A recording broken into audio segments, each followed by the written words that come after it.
And we are live. Welcome to a splint-free Jeff and uh, SP Security, Mr. Brad. How are you Yep, today, that's Brad? me. I'm very good, thank you. I Good.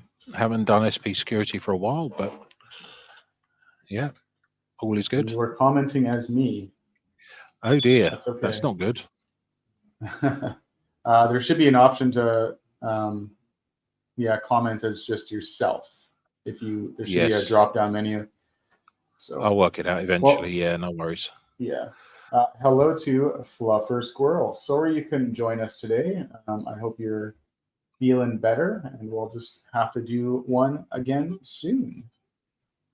Um, it is Friday, and Friday, after all, is for painting.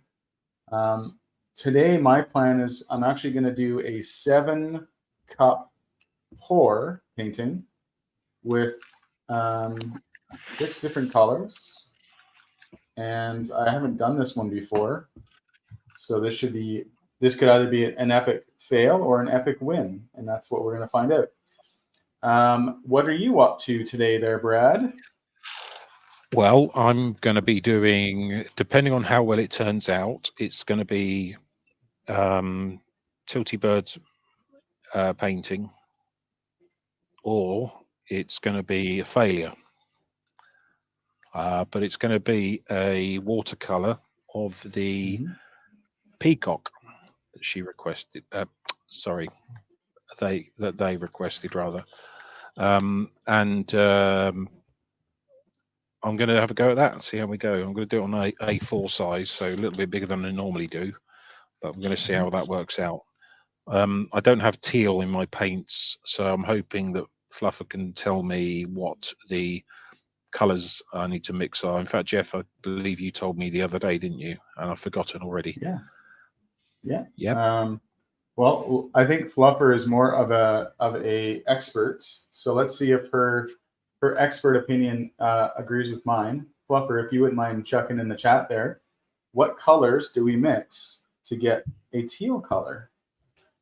And while she does, or they do that, I will say hello to um, Beach Bum Beagle. Nice to see you. We got Samuel, Susan Everett. We got, of course, the SB chef. Hello there, my ginger darling and cuddly stud. Hope you and the chat are well. And we got cuddly Violet stud. L. Hello. And I do. Samuel, I'm you're sorry to hear about your ear, Fluffer. Sounds like there's a fire poker in there. That sounds like, and not. I'm not a doctor, but that sounds like a bit of an infection. So I hope you're feeling better. And yes, teal. I just wanted to say, So mhm. Samuel, you'll be very jealous of me. Sarah's just been doing Indonesian dessert. I'll send you the recipe later, but it's made with rice. So I'll send you the recipe. Sorry, Jeff, I didn't mean to butt in there. You carry That's on. okay. I mean, part of this is going to be you and I just chatting and distracting ourselves from our paintings. I haven't even gotten started yet, although I do have all the prep work done ahead of time. There you go. There's your answer. Blue, green, and white. Right? Yeah. There you go. So And we'll have a go. I think the white, as I understand it, will either lighten it up or dark. Or if you don't put white in there, then it'll be a darker. Yeah, I think. we Hey shall Rika, see nice to see how it you. goes. What kind of art are you doing with us, Rika? We got Fabea. I'm gonna assume I said that correctly. All right, enough of my procrastinating because this is a little bit nervous making. Brad, I'm gonna hand over the controls for the chat to you, Okay, as I will be getting very messy in a few minutes here. no worries. I always worry when you put your rubber gloves on. Yeah, this right hand one is extremely difficult to put on right now. Unfortunately, my finger is not straight yet, and so it's a little bit annoying, and it's actually quite painful if I bump it on things. So yeah, Um, Rika, no, it's not going to be neurographic today. I'm going to be doing watercolor. and Jeff is going to be doing a 7-cup pour. I'm not exactly sure how that works, but Jeff will explain it as he goes. I'll explain it by doing it. I think Rika herself is actually going to be doing some neurographic art while she watches us or listens to us. Probably. Forgive me, I obviously missed that bit. Yeah. So, guys, okay. now I'm in control of the chat.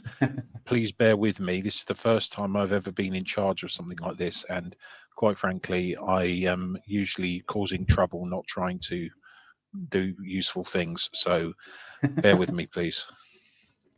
I have, excuse me, I have given Brad the power of Team PTS for life for the day. We'll see how he does, and if he successfully completes this art stream without any major malfunctions, we will see if we can continue that power. Yes, absolutely. Looks like we have Gabrielle in the chat as well. Gabrielle being escaping the cultiverse. Escaping the cultiverse. Right? Yep. Yeah. Got you. Hello, Gabrielle. How are you? I've never met you, spoken to you, but I hear wonderful things, and I've seen some of your chats with Jeff. Fantastic. These gloves are really sticky for some reason. I'm actually have more of a difficult time getting my left hand on than I am my right. I don't understand it. Normally they powder the inside and the outside is dry, so you might find that you've put them on inside out potentially. Possible. I pulled it right out of the box. Let me grab a different one because I can't seem to get this one to work. So let's go over quickly what colors I'll be using for this 7-cup pour. We've got we're going to be putting on a base coat of black. And then we have a light magenta. We have a brilliant yellow. We have vermilion. We have, I think the color is called teal or turquoise. I think it's a turquoise. And then what else we got? We got vermilion. And we have a, I didn't have any gold. It's supposed to have gold in it, the formula I'm following, but I didn't have any of that left. So I went with a copper, which admittedly is not the same thing, but I think will look good regardless. Some of your darker pours, Jeff, with the like the metal type colors are actually my favorites, to be honest, by far. Nice. I might even send you some money so you can send one over to me at some point. I tell you what, I have a whole bunch of pour paintings that need to sell or be given away or something. I did my first 2 Dutch pours yesterday, and those turned out pretty well. I will show one right now because I got my gloves on finally. This one isn't fully dried yet, but oh wow, it's pretty cool. Oh yeah, no, you sent that to me, didn't you already? You sent me a picture on WhatsApp. Yeah, no, that's lovely. Sorry, can you explain the difference between a Dutch pour and normal? Yeah, absolutely. So a Dutch pour is you're going to have a really big base covering, and then you're going to layer some colors, usually in a pattern of some sort, on top of each other. So in the case of this one, I did a red, and then a pink, and then silver, and then a bit of red. And then you actually use a hairdryer to blow out the paints in different directions. And it creates a like a flowery type pattern. It's pretty cool. Awesome. It's challenging in that like it's very easy to mess it up. But it's got some pretty cool results. So. And we're going to start by just covering this canvas in black. That's a rather large brush, isn't it? But I suppose that makes it quicker and easier if you're doing just one big color. Yeah, this is just a house painting brush that I have. I don't have a lot of money to spend on stuff, and so I'm putting my money towards paint and canvases versus brushes. And if I already have one, But if it does the job, Jeff, it does the job, right? That's the main thing. yeah. We're not looking to put too much paint on this right now. It's just a coat, just to make sure So that you wouldn't want to do multiple layers in and get it completely black, or you're you just happy can. with a basic coat. Yeah, and you want to make sure the sides get done because you just want to make sure that because this is a black base, you want to make sure none of the white canvas is showing through. Yeah, got you. That's all I'm going for here. I'm going to go out of frame a little bit so I can do this.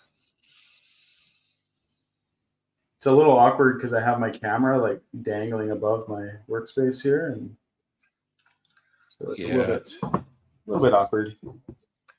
My camera's about 3 or 4 inches in front of my face, literally directly in the line of sight to this paper. Nice. So it's not exactly very helpful, but Yeah. Mr. Paraditology is in the building. See, I've already got paint on my arm. That didn't take very long. Okay, so next what we're going to do is we're going to start stacking colors. What does Samuel have to say there? Thank you, Samuel. It says, Brad, darling. Darling. Don't get jealous of Jeff's brush size. You have a perfectly marvelous average size brush yourself. Well, I don't know if it's average. I've never had complaints, shall we say. But yes, unfortunately, that's all I have right now. It just takes a lot longer. Anyway. So we got, I'm just mixing up the colors here. Looks like Paraditology says it's not the size of the brush, it's the flow of the stroke. Indeed. Yeah.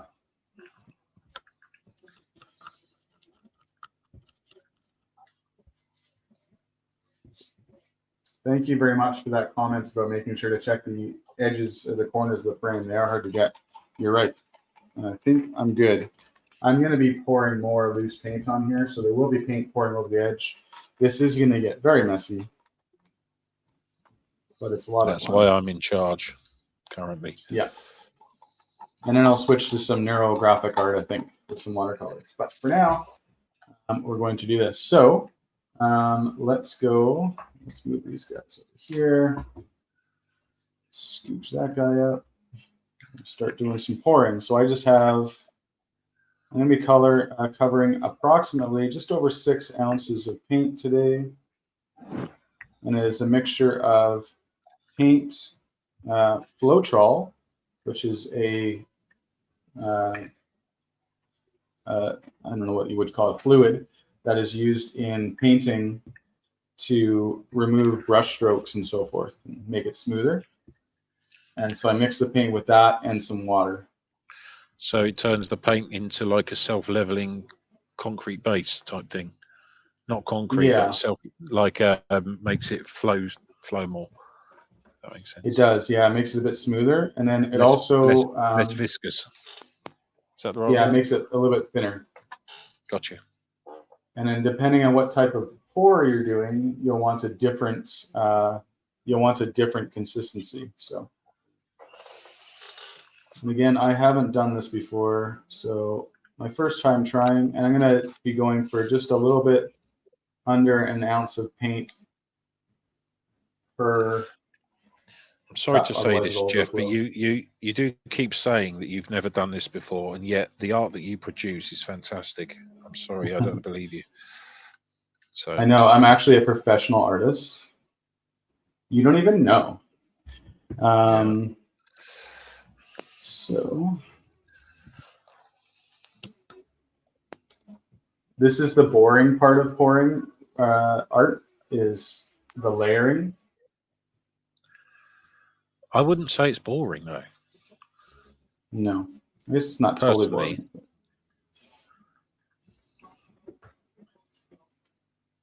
So we're doing 2 of them. We're going to do pink, black, Yeah. vermilion, and green, the turquoise green. So jealous that you've got turquoise and I don't. It's not fair. You just have to make it. That's all. Yeah. Yeah. I'm gonna have a go at that. It's gonna be a little thing for me. So hello Susie.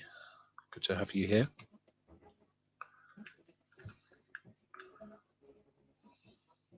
And anyone who's joining us right now, this is myself and Brad. We are doing some art together.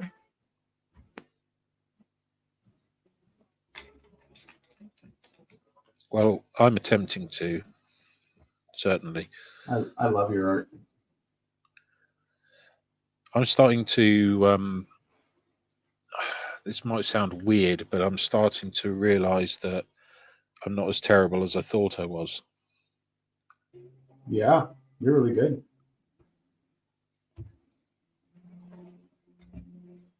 I'm gonna save that one for last. So we got turquoise. Hello, Painted Princess. Oh, Priestess. My apologies. I am dyslexic.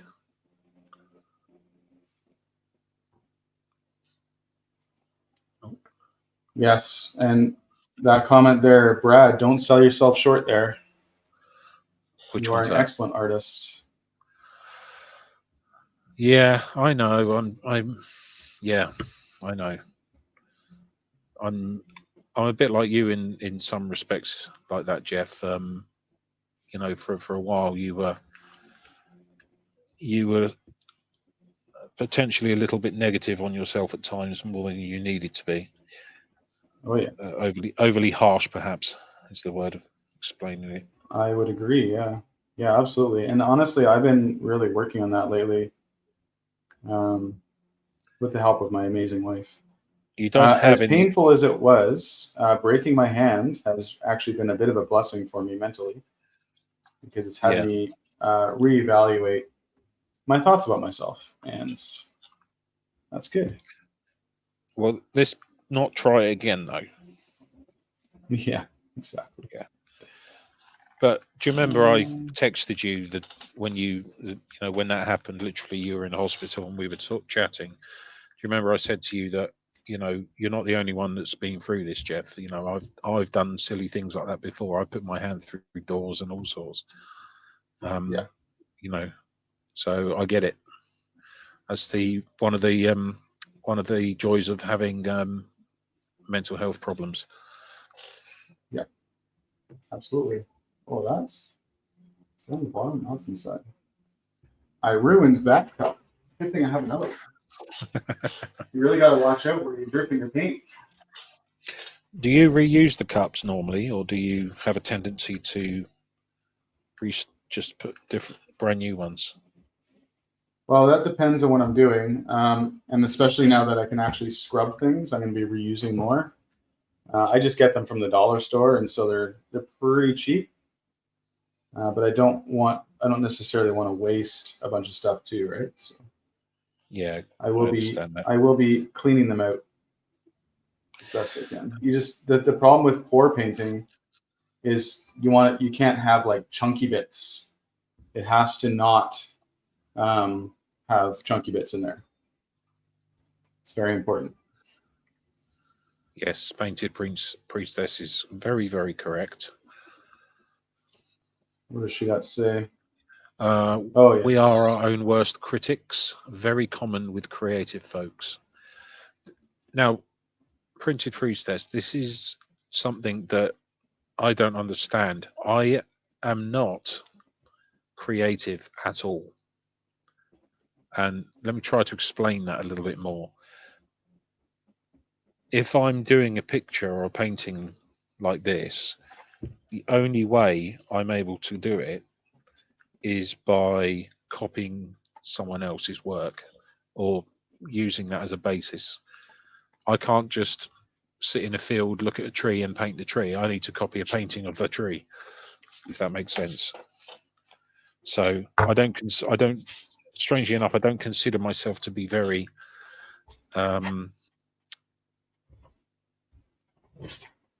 whatever it is I was just saying. It's been a long Creative. day.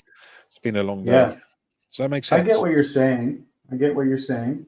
I think that creativity comes in all different forms and colors and all that. Yeah. I I mean, think I'm your sure it's use there of somewhere. color is amazing.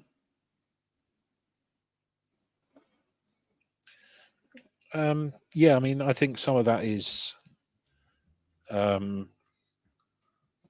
luck as well, because Jeff, did you see a little while back? I did on my community post. I did a paint a practice of the bird that I'm drawing now, Mm-hmm. and one of the I was parked up on the on a site that we deliver to on a regular basis, and I was chatting away to one of the people that works there, and there was a birthday and there was chocolate cake. So I said, I'll tell you what, I'll swap you this bit of art for a bit of chocolate cake. Yeah, But I was really happy with that particular piece and how that came out. But yeah, I was never able to recreate that exact thing, and that's somewhat frustrating, but understandable, because it's really, unless you've got a photo printer, you can't really recreate something that you've done once already. true. Okay, so I have now reached the point where I need to do dangerous things by getting all these cups upside down on this canvas without just pouring them right now. And so this is going to be the awkward part. So what I'm doing is I'm flipping this here. This is just a standard spatula thing. And I'm going to flip it upside down and then bring it on like that. And so this is the scary part because, well, obviously there's reasons why it's scary, because I could just screw this up and pour all this paint, which would be terrible. Well, Because I don't I want to wouldn't, pour it quite yet. I wouldn't necessarily say terrible. I would say you're just getting a different effect than you originally planned. Yeah, that's true.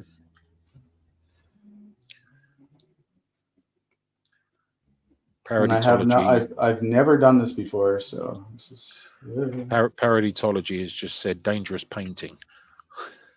yeah. Now I think I'm only going to do 6. I'm not going to do this copper. I don't think, because this is just straight copper, and I don't think that's going to look good. So I wonder if I can move these around. Ooh, I can. All right. So now what we need to do is this is super important with any kind of pour painting, that if you don't have a lot of paint around the edge for the paint to flow into, it just won't flow properly.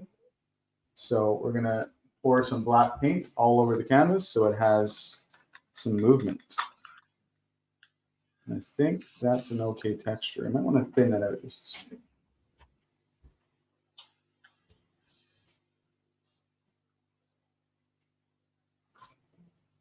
Just adding a little bit of water into there just to thin it out.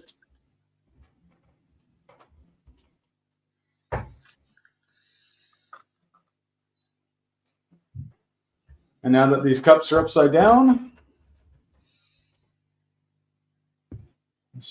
here comes the fun part. Well, that is too watery. So, Jeff, is that Yeah,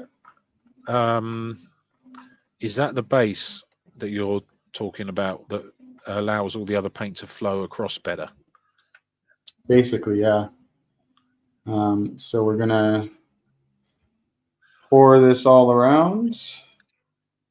Now I'm gonna be dumping a whole ton of paint in a second here, and so that'll help make it flow as well. Can we But get a yeah, we just drum roll want to. in chat, please? Yeah. And I don't know how this is going to turn out, but we're going to find out in a sec here. So literally, I'm just going to lift these guys up and pour all this paint. Drum roll, please. Dun, dun, dun. Not really sure I like that yellow, but let's see how that turns out.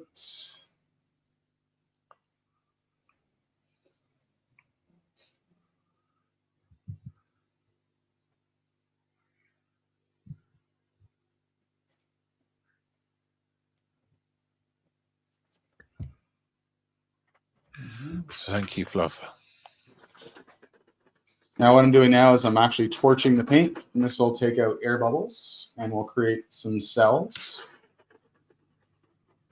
which are basically what you want in this kind of painting. And now let me clear my space off a little bit here, and I'll start tilting away. I wonder if that's why Tilty Bird has her name. Because she tilts? Is she a pour painter? I'm not sure why they have her name like that. It's interesting. Any ideas, Fluffer?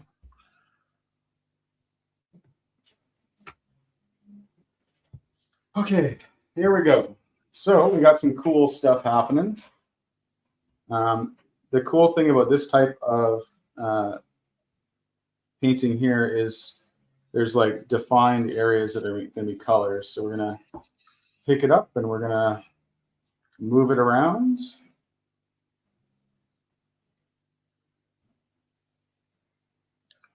Whoa, that's actually quite psychedelic from where I'm sitting. If I was on acid, I would be tripping right now. Yeah. It's weird, isn't and it? We just looks want so to, strange. Yeah. We just want to not get rid of all the color as much as possible and spread it out a bit. I need to stand up for this kind of thing. Not so sure I like that yellow too much, but I'm gonna set it right off the edge your own here. harshest critic. I like that yellow. I think that's awesome. And I'll try to do this so you guys can see it, but I got to tilt this pretty far over. Rika says that is so freaking cool. Yeah, I love completely agree. Do you know what? When you first pulled those cups up, Jeff, I didn't like the look of it at all. But as soon as you start doing that, instantly, it's just absolutely incredible. Yeah, right. Paradictology says it looks a bit like a nebula, which I tend to agree with actually, because you've got those little dots, haven't you? Are they air bubbles, Jeff? Yeah. So, and there's some silicone oil as well in the paint, so it helps kind of create like a surface tension thing. So basically the paint below is coming through. But yeah, I'm super happy with that. That's awesome. That's pretty neat. I don't know how do you like the yellow yet? You know what? I do like the yellow because it looks like some of the black is kind of mixed in with it. And I like that because it kind of gives a bit more of a contrast. And yeah, this is looking pretty good. Yeah, I like that. Now to carefully take my gloves off and touch up the sides a little bit because some of the sides aren't fully covered, but that's okay. That's normal. You're making my my current picture look mediocre. It's different, I know, but you know. Just wait until I get into my my neurographic art. Yours will make mine look not good. So I love your use of colors. So now what I'm doing is I'm just grabbing some paint and I'm just going to pour it over the edge here just to make sure that all these edges are fully covered. This hand is so shaky. Oh my goodness.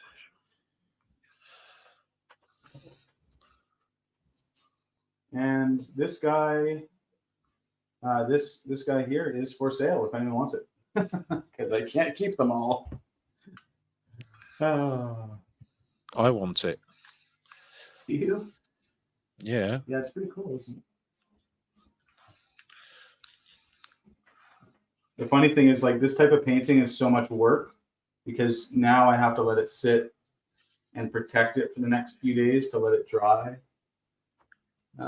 which can be challenging in a space that I'm in. So Jeff, I don't know if you can see the chat, but Peter Anderson has said, have you considered getting a camera lucida? Forgive me if I pronounce that Camera incorrect. lucida. I don't know what that Yeah, means. and doing some nature drawings. Okay, so I know what that means. I'll explain it as best as I can, but the way I explain it may not necessarily make sense. Essentially, if you can imagine, you have. Do you remember overhead projectors where they used to put a clear bit of paper on that sort of light panel at the bottom, and then the image was picked up by like a mirror and projected onto a white screen? Yep. Yeah. So think of that, but what you're able to do is essentially you're able to look at what's ahead of you. Let's say you're in the middle of a field somewhere. You can set this up on a little table or something. You can look at what's ahead of you, and you can move. It superimposes at like a certain sort of like a ghost-like image of that specific sort of picture that you're looking at onto the paper. So you can just trace over the image essentially. Does that make sense? I've probably explained that Totally. really badly. It's okay. That's great. I haven't considered that, but I want to try everything. So I'm looking at now, it is developing even more. I don't know if you guys noticed, but I just gave it another torch. And there's some stuff I really like in this. I'm not mad The at the bottom yellow. right. This guy The here. bottom right. The bottom right's incredible, yeah. Yeah, that is. I love it. And I love how the vermilion's coming through in the turquoise, and it's probably hard for you guys to see, but let me see if I can zoom in a little bit here.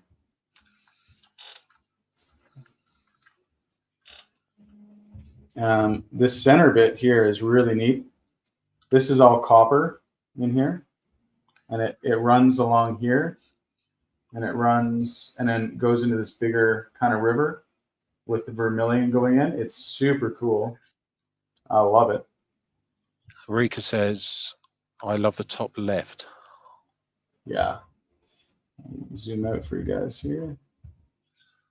So this area here. Left on our side's the yellow side, I think. Oh, the yellow side, yeah. Yeah, top left. So it'll be the yellow section where it's a little bit more spotty. I think the cool thing about this type of doing it, because I'm using a bunch of different paints, but then also there's similar paints in two of them, and then each one has the copper in it. It really connects it all. Like the copper, you can see, and I can probably see it better than you guys can, but the copper comes through everywhere. So it's pretty neat. I like this kind. I like this kind of painting. Jeff, honestly, I think you've taken to that incredibly well. I don't. Now, this might sound bad, but I wouldn't have expected somebody to be able to take up a particular type of art and come up with things that are better than I've seen anyone else do, within a matter of days and weeks of doing it. I haven't had a lot to do lately. I tell you, there are so many paintings behind me. So yes, I appreciate the comment, but the fact is I have been doing this quite a bit. Escaping the Cultiverse A says, Jeff, you said there's oil in the paint. Did you add that, or do you add that? Yeah. Do you add the oil? Yeah, it's called silicone oil, and I just put a drop in it, and that's what helps create these cells. These are called cells, as well as the air bubbles do it too, and then it creates the connections in between all the little cells, which is hard to see here, but let me zoom in. So these connections where it's kind of like They're all kind of connected. That's called lacing, and so it's kind of what you're looking for in this type of painting. It's gives it some depth and everything. It's pretty cool. So hope that answers the question. You don't have to add it. You can add other stuff too. Like some people use dish soap.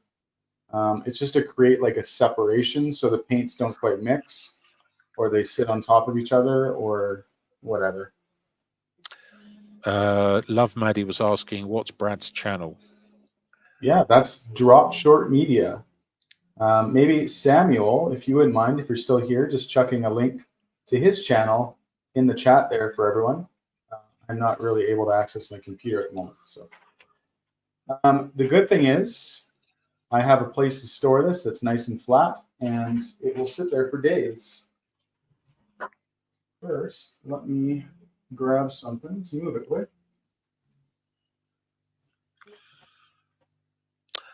I don't really want to move it because I want to keep looking at it. Yeah, I agree. It's amazing. That's incredible. But honestly, when I first looked at it, Jeff, I just didn't like the look of it at all. But then, of course, it wasn't even anywhere near finished then. Yeah, that's the cool thing about this type of art is you just you got to trust the process. Now, Is there any way you can reclaim the paint that you've lost? Yes, Brad. This is what I'm about to do now. Just have to find my knife. So I can open up this little canvases.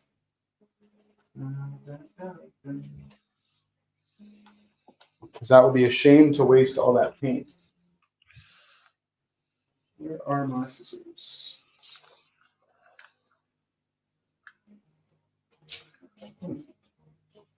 Scissors have gone missing. There they are. The perfect place to keep scissors, on the floor.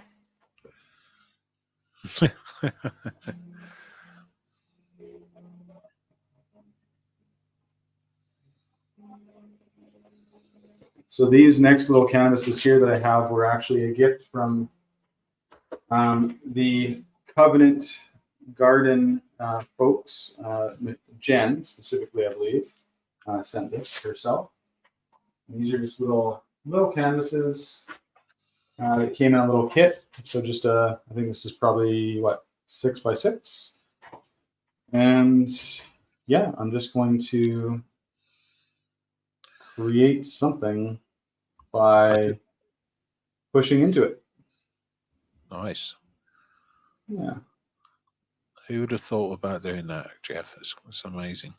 That might be a little bit black, but let's throw some color in there. I mean, these things don't always turn out, but you know, otherwise I'm just gonna pick up this piece of paper I have lying here. Well, that's kind of cool.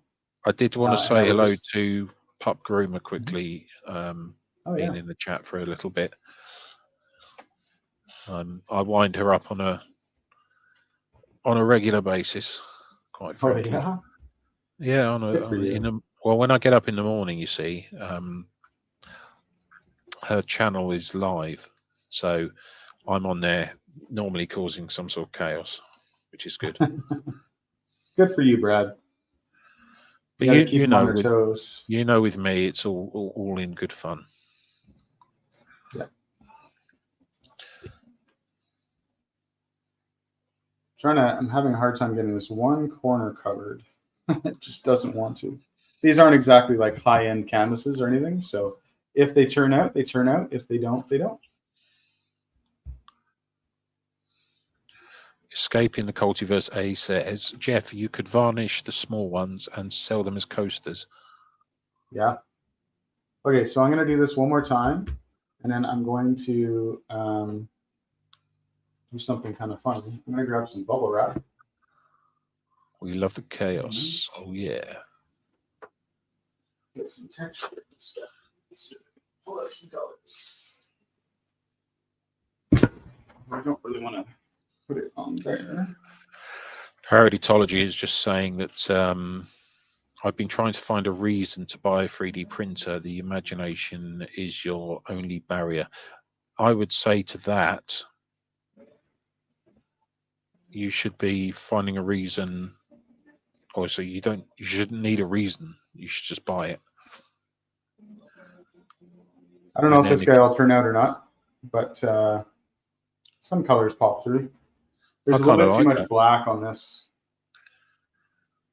A little bit too much black. But I tell you what, that other one, the one I did, has turned out really well. It keeps developing.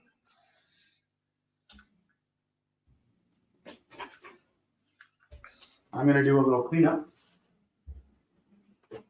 Does that mean I'm in charge for a bit? You're in charge. I'm going to mute myself too, so I'm going to be making some noise. So I'll be back, guys. Oh, God. If I'm in charge, it all could go horribly wrong very quickly.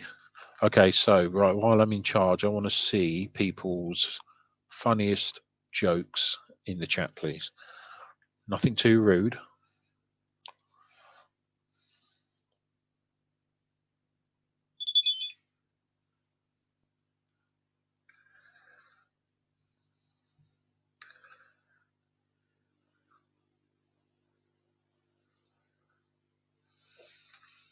Yes, he has.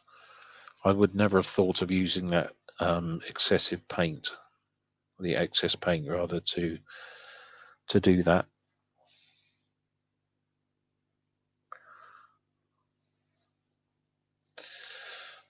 Right, how's this looking?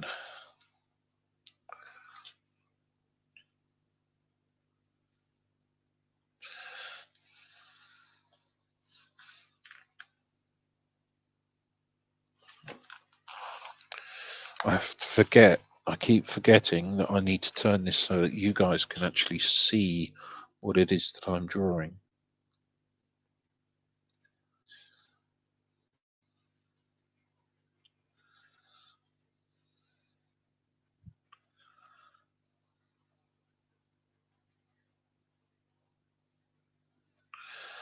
Wonderful.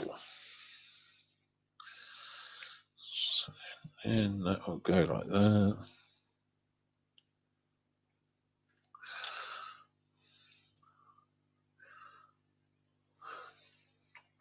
Fluffer, really? You have nothing.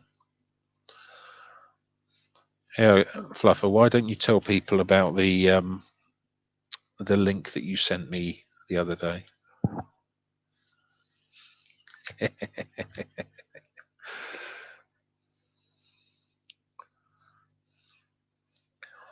Only one cup of coffee. That's shocking.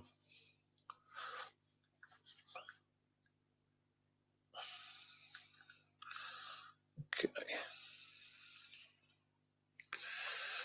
Right, so that's like peacock type thing.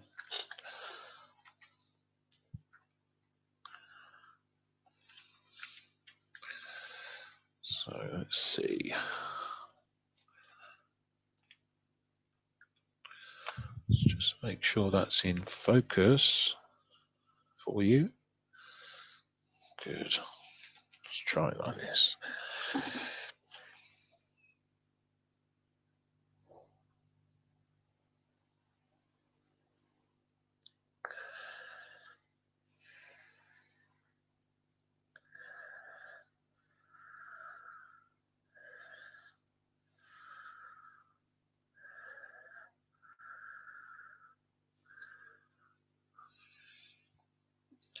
Sorry, I'm engrossed. Okay, I'm back. You did great. I was listening. I didn't cause too much mayhem. Thank goodness. Not too much mayhem. Not too much. So I've got some watercolors now, because why not? Absolutely. I love your peacock, which is probably the only time I should ever say that sort of sentence to another grown man. It's okay, Jeff. You know, after what you and I have been through. Yeah, honestly, that beak is on point. Isn't that funny? That is awesome. I'm going to take a look at some of the chat here because I haven't been looking at all. Samuel, is Samuel allowed to tell a rude joke? in chat. Samuel can do whatever Samuel wants. There you go. Samuel, please tell your rude joke. Yeah. No ginger jokes, though. Don't want to upset me.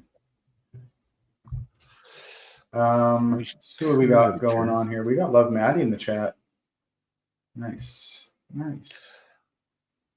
We've got some wonderful people in the chat. Yeah. Pup Groomer, nice to see you.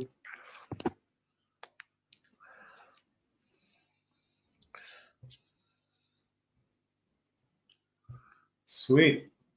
Yeah, so this comment here, and I knew your name before, and I do apologize. I'm not going to even attempt to pronounce this as usual, but they say get a bigger, flat plastic box and mount the canvas on something in it to dry it safely without a mess in different spot. Yes, so I can't show you, but I have a 3-level bookcase, like those black plastic ones, and then I have cardboard to flatten it out.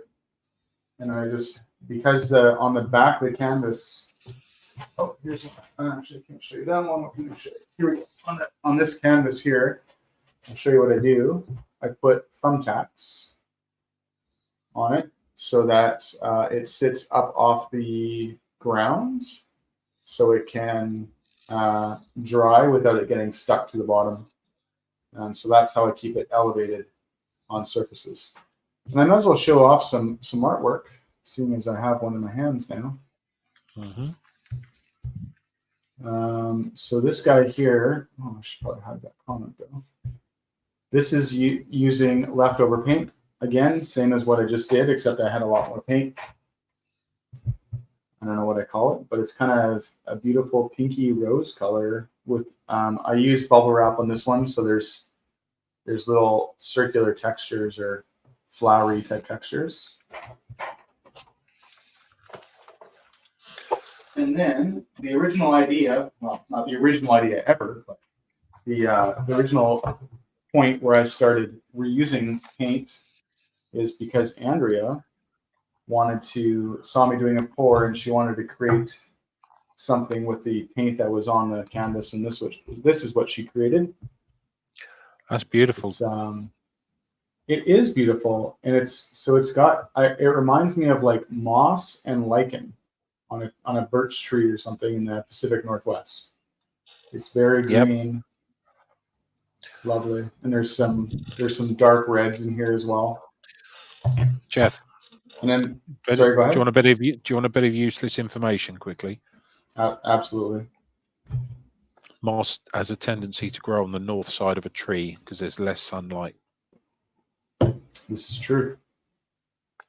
I used to be a house detailing technician, and so I used to do moss removal off of roofs. And for the most part, most of the moss was on the north side of the roof. There you go. See, I have my uses. And this is my my version of it. So I dipped into the leftover paint after Andrea, and this is what I came up with. This one has some orange in it for some reason. I don't know why. Sorry, I'm having trouble for a second here. What else have I created lately that I could show off to you guys? Well, let me grab my bigger Dutch pour I did. Dry enough to maneuver around. But this is my very first attempt at a Dutch pour. Yeah, that one's lovely. Pretty cool. So it's got red, pink, and silver.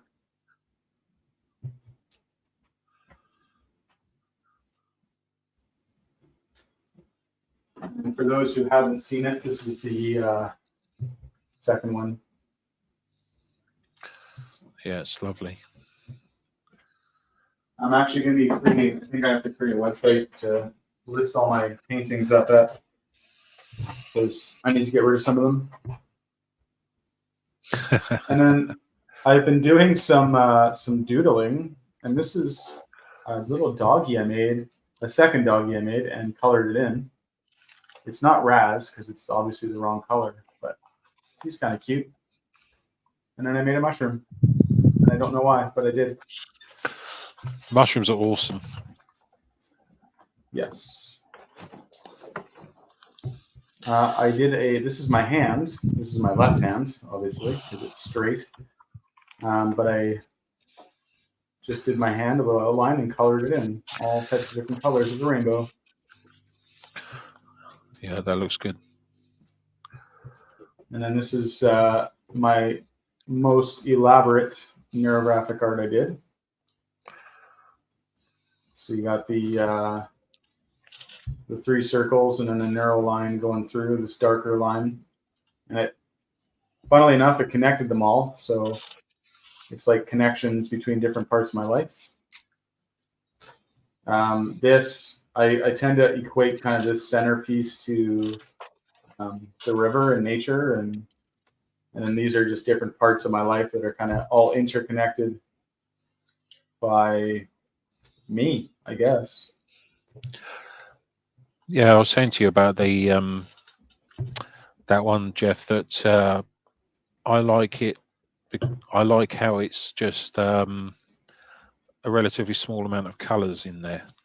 You've not overdone it in colours. You know, it's not like every single section is the same or something like that. It's nice. I like it. Yeah. And obviously there's no right or wrong way to do neural art. I was just researching a little bit more into the point of it and the different aspects to it that at least traditionally should be included. And obviously there's a theme and you have to set an intention. You're going to have different areas that represent different things. There should be a neural line that's a thicker, more prominent line. And then I think for the coloring, you can do it very artistically, or you can just do it very broadly.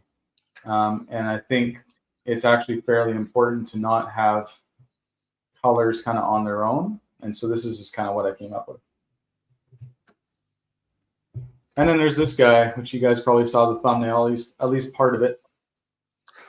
That's your angry volcano. Yeah, except it's not a volcano. No, I know. That's just what although I thought of it.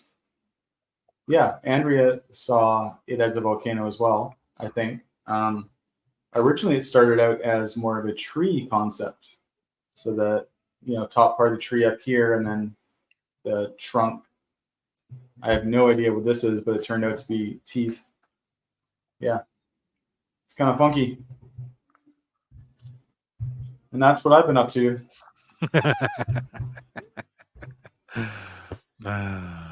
Very good use of my time, I'm sure. Yeah, no, I a lot of people have said, Jeff, how amazing it is that you're trying all these different things. Yeah, it's pretty cool. I definitely gravitate towards specific types, but what's been your favorite so far? I really like the pouring for sure. I find it so unique. Is it because it's so? What am I thinking of? You have a degree of control. This is how I think about it in my brain. You have a degree of control, as in what colors you're going to do, but then at the end of the day, it really is down to physics where this paint goes. If that makes sense. Yeah, I mean, I would say that's probably true for people who are not professional artists. I mean, certainly professional artists do control it completely. Like, there's no guessing where it's going to be. Yeah. I'm not quite at that point, but I think I just like the exploration of what creates different things. I just think that it's unique, and each time it's different. And even if you do the same technique, for me anyway, at this point, it's quite different. Yeah.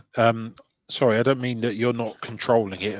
You absolutely are. But I guess what I mean is that even if you do everything precisely the same way every single time, it's always going to be different. That makes sense. Yep, and I mean whatever color you choose will completely change, the way it's going to look, and yeah, it's really fascinating. So I agree with you. Right. We are going to go. We are going to make a black, guys. Okay. And the way I'm going to do it, it's not going to be black. It's going to be a darker color. We're going to add blue. Right. And we are going to then do some red. Dark red. Right. Sorry, Jeff. I don't mean to butt in. No, I'm listening. I'm watching. I'm going to do some dark red in there. Okay. Fluffer's looking at me and saying, "Oh, what's he doing now? This is not how you do it." What are you doing now? Some dark green in there. Okay. She's got her head in her. Sorry, they've got her head in their hands, saying, "What's he doing? It's not I what I doubt taught that. him." Right. So we got all like the dark colours in there, and that's like a really, really dark, greeny, blacky kind of colour. And now I'm going to start layering.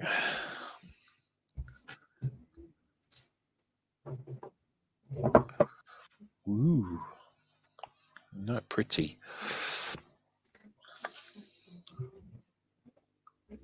Thank you, Fluffer, for this comment. I really appreciate this. And this is what's really important to recognize about art. And one of the things that I had to, and I'm glad I quickly got out of my head, was that there's one right way to do it, and that's it. Somebody made a comment. I forget exactly what it was, but it was like something to that effect. And it really, the negativity that was behind that comment was so apparent that it made me not want to do it anymore temporarily. So she says, sorry, they say some therapist teachers are stricter than others. Some say pick some collections to do in the same color. Some say just do one continuous line. The more you learn, the more you find there's not one right way. So just like life.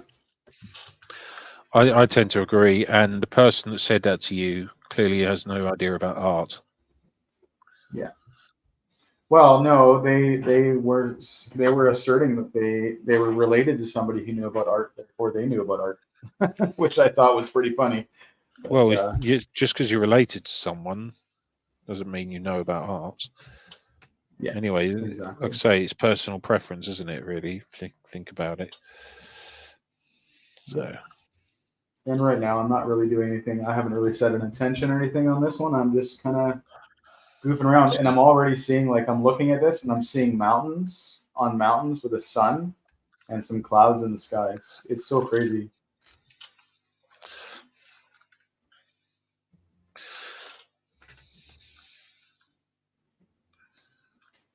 Yeah, it's pretty neat. I also find it very hard to, at this point, put a lot of pressure with his hands, but I'm going to keep working on it. Yeah, don't overdo it. No, I would never do that. Just ask Andrea. Yeah.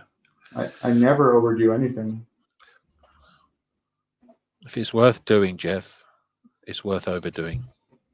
Yeah, exactly. If it's worth doing, it's worth hurting yourself while doing it.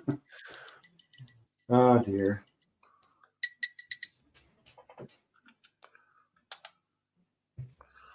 Oh.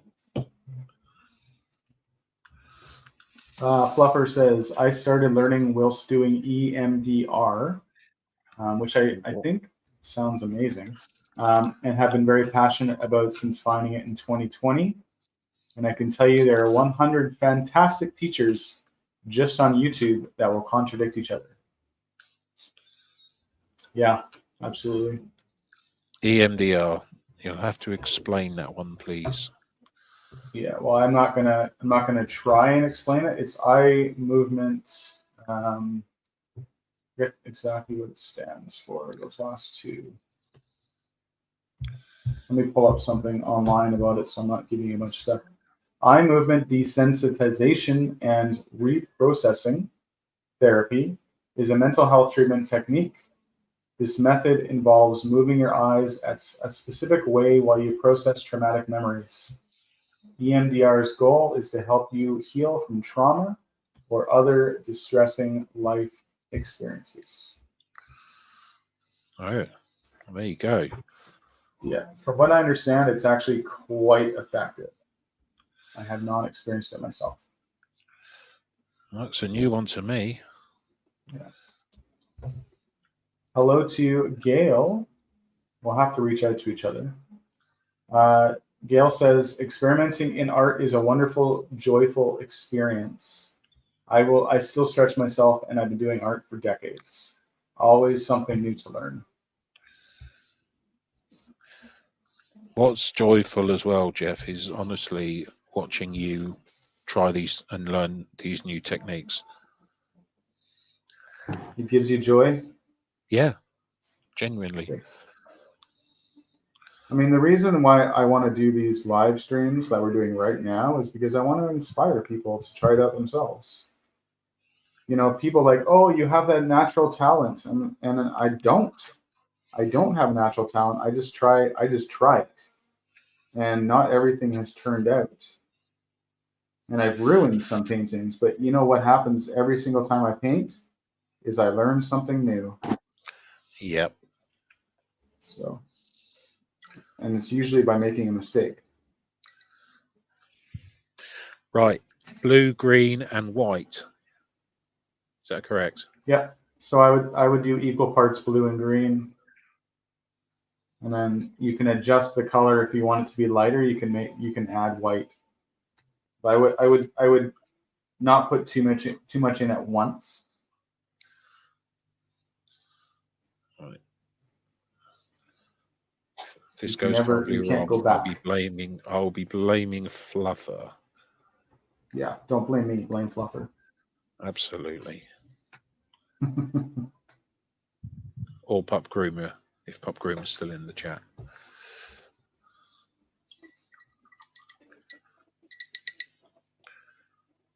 I like this comment here. My orthopedic doctor never liked the idea of if you're passionate about it, it's okay to get hurt for some reason. Yeah. I have done so many dumb things to my body, usually through some sort of action sport or something like that. Are you have you ever done things like hockey over in Canada? So I know that's a big thing over No, there, isn't it? no, I Okay, was never a hockey guy. No, I like mountain biking, snowboarding, more of that the extreme sports, I'd say, not the more traditional sports. gotcha. Right, that's not worked at all. It's gone grey, bluey, yucky. Come on, people, sort it out.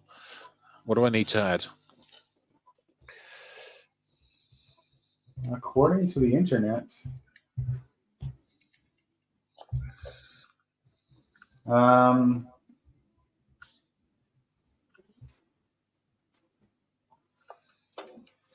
yeah, just a greenish blue color. So I kind of wonder if it's gray, maybe you need more green or a brighter green, maybe some yellow. But it's come out quite dark, you see, that's the problem.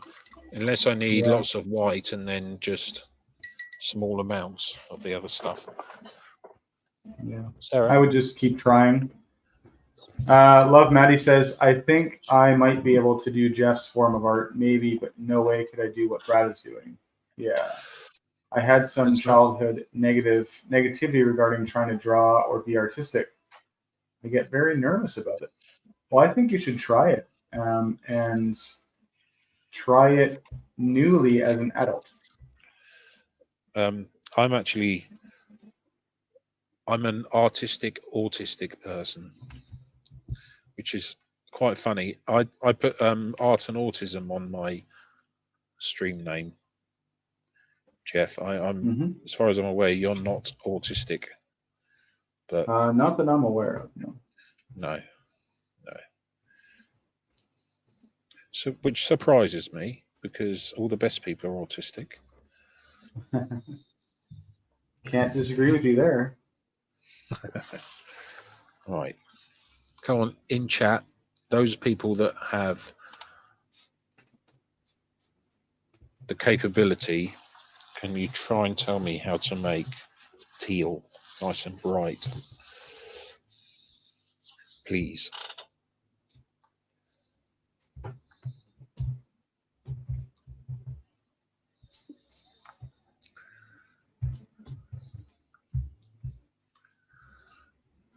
Let's see. How to make teal color with watercolors. Yeah.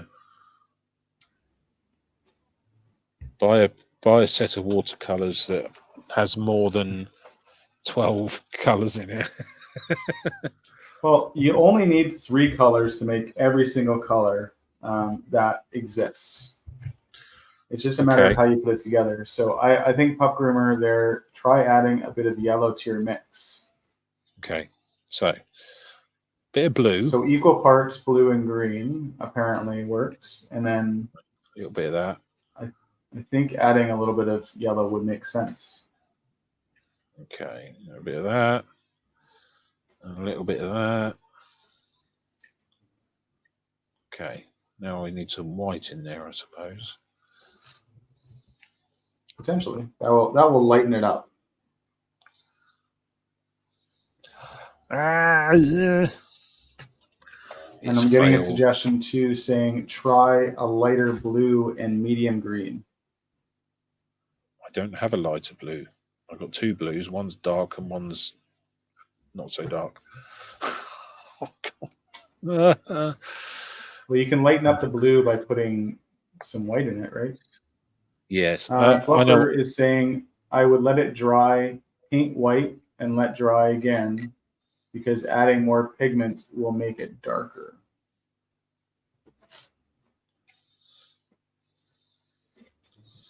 I wish I could help you, sir. I'm still new to this whole world. It's all good. It's all good. I know what I'm going to do. I know what I'm going to do.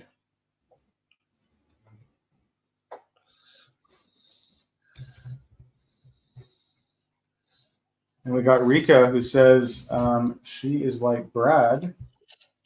I'm an autistic artist, very musical, but Fluffer got me to try painting, and I love it.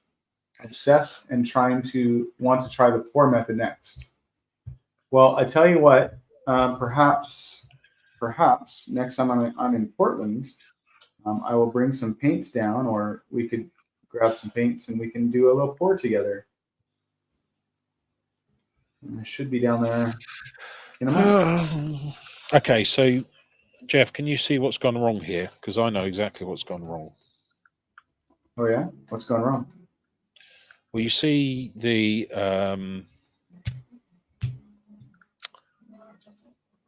if you look closer at the neck area, when I put water on with this large brush, I put it everywhere.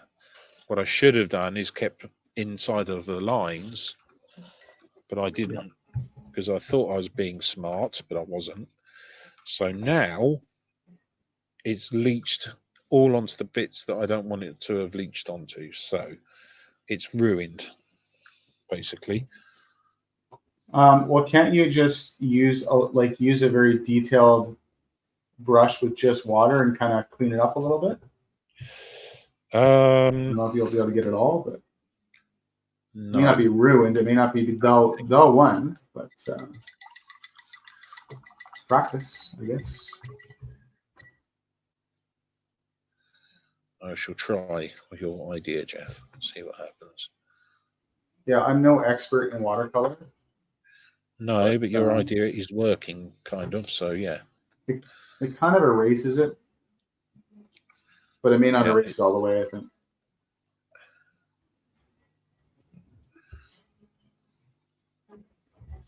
And we're getting suggestions to think about it as a shadow or motion.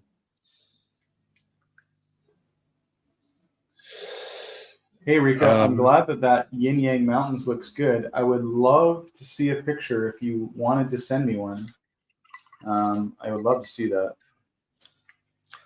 So, as much as I agree with you all there, I don't think I can live with this only because of my OCD. I might have to end up binning it because, and the reason is because I know what I've done wrong, and I know that I can do so much better, and Right. Tilty deserves better. You know, Okay. proper artist and all that. I've got to make sure it's done properly. However, what I have learned is I've learned not to do it that way. So there is plus sides to this. There is plus sides, you know. I've got something out of it, so I'm not too upset, if you know what I mean. Yes, which is good. You don't want to be too upset. So on my, I've got a wish list now for Drop Shot Media, and it's like art supplies. So I'm gonna be getting eventually a slightly bigger watercolor kit with different colors, because I've got 12 colors at the moment, which are, you know, pretty good for most things. But I'm trying to get to the point where I can upgrade some of the equipment and pieces so that I can actually, I guess, not do a better job necessarily, but just be able to have a lot more flexibility in what I'm able to paint, if that makes sense. Do you have a Buy Me a Coffee account? I don't know. No, I all I have is a wish list at the moment because the only reason that's there, by the way, is if somebody is insistent, like Samuel, on insisting on paying for art or something like that, I'm going to refer them to that list and say, don't give me money, just buy me art supplies. You know, that's the goal. Because I would never feel comfortable taking money for art. I don't think. I don't mind doing art swaps. Don't know. How come? Don't know. I just don't feel. I don't know. I wouldn't mind doing. Cool. I don't mind doing art swaps because, you know, the idea is Tilty's done a lovely painting of a cave. She did it. Sorry, they did it with ink, I think, and ink and water. And I said I really liked it, so I'm hoping to get that. But to be able to get that, I need to be sending a reasonable bit of art over there. But I don't necessarily have to have teal. But it all depends on, I guess, the preference of the person that's doing the painting, I suppose. Yes, absolutely, because it's your art at the end of the day. Yeah.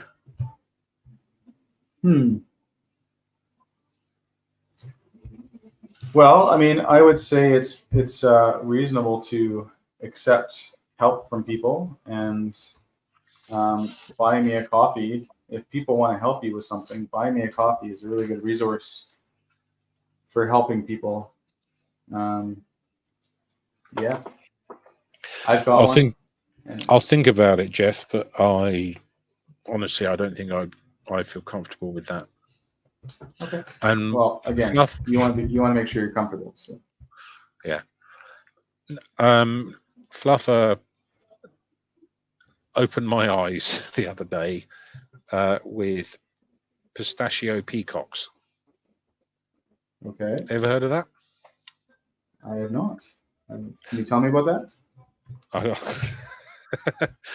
Yeah, well, Fluffer left a comment in my one of my paintings that I put up on my community tab, and it was something about pistachios, and I implied that Fluffer was losing the plot or something like that. So I was then told to Google this specific thing, and it turns out that people like to stick pistachios onto paper but paint them multiple colors.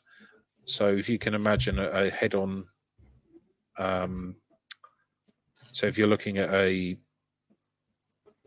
peacock head-on and it's got its feathers out, you've got multiple colors there, and then you've got all the pistachios that have been stuck in this big circle around it, and they're all painted in certain colors and everything else. So you've got like a semi 3D art of a peacock, which is actually really pretty when you look at it.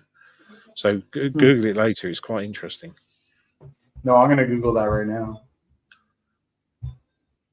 Pistachio peacock. Pistachio peacocks, yeah. Maybe I will.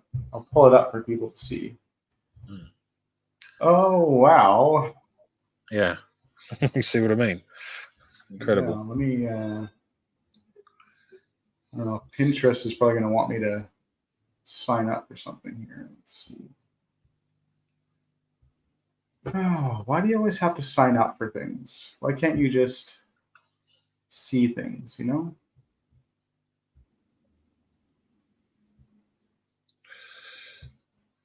All right, let me. I will share my screen here. Maybe I can. I'm not totally unhappy with the this peacock. I'm not completely unhappy with it. You know, it's not utterly terrible, but it's just frustrating. It doesn't have to be perfect. Yeah, Okay, I know. so is this kind of what you mean? So Yeah, these are all pistachios? yeah, absolutely. So each individual color there, or sorry, Yeah. those little circular things, they're pistachio shells. So when you get pistachios, if someone in chat has never had a pistachio before, which I'd be surprised if you haven't, they the two halves of the shells when you open them up, they tend to stay in one piece. So they're not, you don't break it up into little pieces. So what you can do is you can literally stick them down and paint them, or paint them individually and then stick them down into that amazing show. But yeah, that's the I think that's the image I looked at, and someone's done a really nice painting section of the bird, but then added the tail, I guess, with all the other stuff, Yeah, I it's pretty don't know. cool. I think it's neat to like think outside the box like that. That's what I think makes really good artists, like someone who can look at something and be like, "Oh, I can make this out of that," you know? And I shouldn't say normal, but the average person wouldn't be thinking about that. A non-artistic Yeah, person.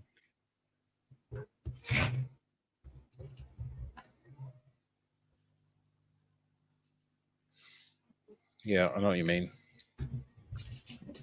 This is a good comment from Parodytology. Says before I retired, I was a programmer, plant automation. I have written hundreds of programs that are still in use. I was never satisfied with my final program. I could fine tune forever. Yeah. I think I'm pretty good at just walking away from a piece of art when it's done. It's a bit of a talent, I think, or a gift. Well, Like, okay, I'm done. you're lucky. You're lucky. Yeah. Although, do I ever feel like it's perfect? Probably not. Hmm.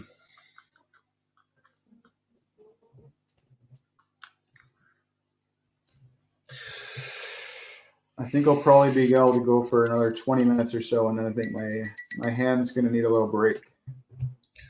Yeah, sounds good to me. Although it already had a break.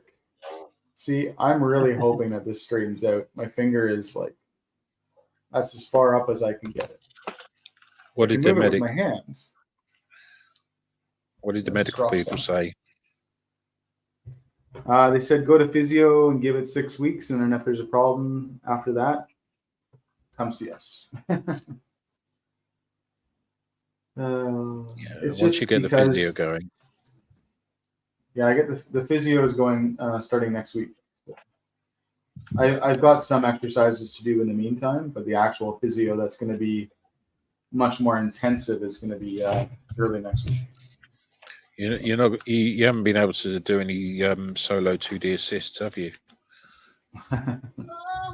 No comments. No comments. I want to keep this PG, my friend. PG. That's why I said it in that way. I know. I know.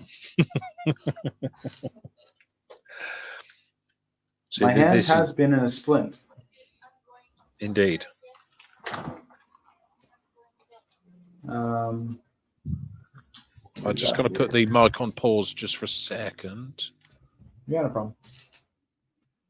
So, what do we got going on here? I'm still looking at it. I'm still seeing, like, I don't know what I'm seeing.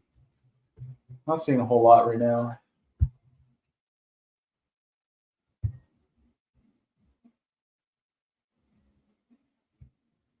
Love Maddie says, I thought about a community art drawing class for beginners back in my early 20s. Unfortunately, everyone in it but me seemed to know how and could draw the artwork requested, but me. That's unfortunate. I'm sorry that you dropped out because of that. Oh, Andrea, you jumped in right at the perfect time. She says, my dropping in for a minute to say hello on lunch break. Have Hello, a great day, Andrea. everyone. Oh, Brad, solo 2D was a great time to stop by. LOL. Yeah. And Oh, Andrea, dear. you obviously haven't seen my work of art that I created yet, so perhaps you can look forward to that when you get home from work. Because this is not it. Yeah, so looking at this on the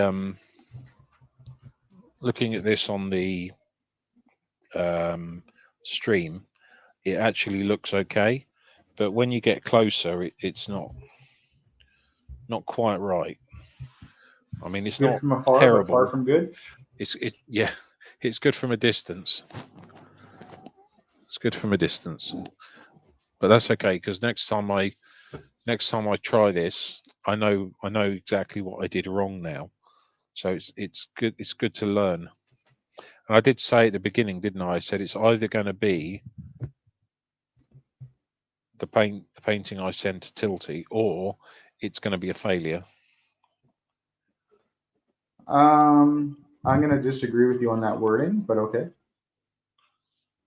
Well, okay. I wouldn't say it's a No, I failure, see your Brad. You point. learned something. I see your point. Okay, it didn't turn out how I wanted it to. Yep, that's okay. I mean, if everything turned out how we wanted it to right away, we wouldn't keep trying things.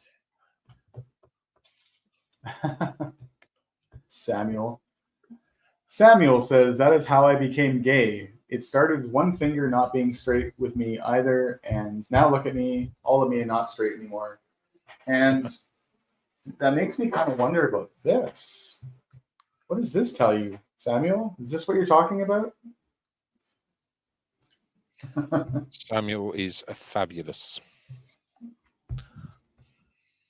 Absolutely. Yes, Samuel is a darling, a marvelous darling.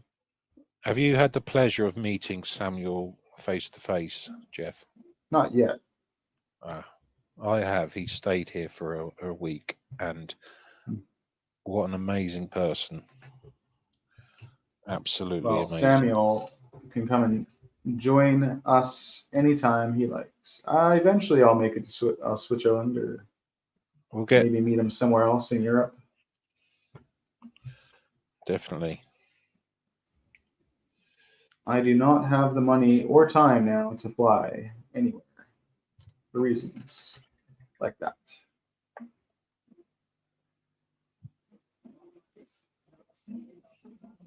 So what are you gonna do, Brad? Are you gonna start? You gonna finish that up and start a new one, or?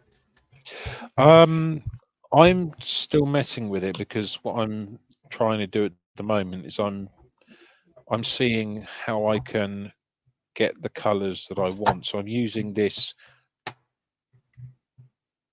failure, not failure. What am I thinking of? This painting that didn't turn out correctly as a tool now to get the colors the way I want them, if that makes sense. So I'm learning from it.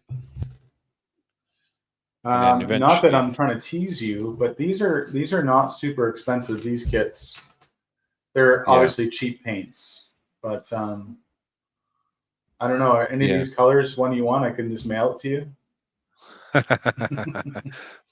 No, like I say, it's on my list anyway. So I'm going to be ordering hopefully when I get some cash. Cool.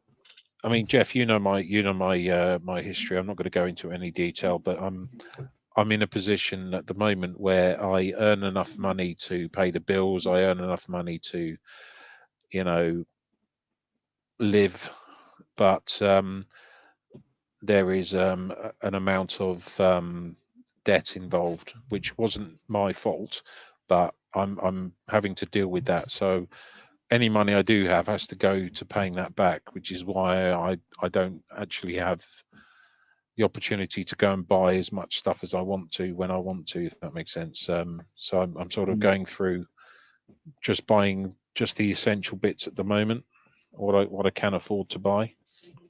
Yep. Well, I was not aware of that, but Ah, thank you for no, sharing, and I hope. it's nothing too. I mean, it's nothing serious. I mean, like I say, I've got enough money to, you know, pay the bills and stuff like that. It's just I don't have spare money any at the moment. So I don't have money that I could just go and buy art supplies. So I will get there eventually.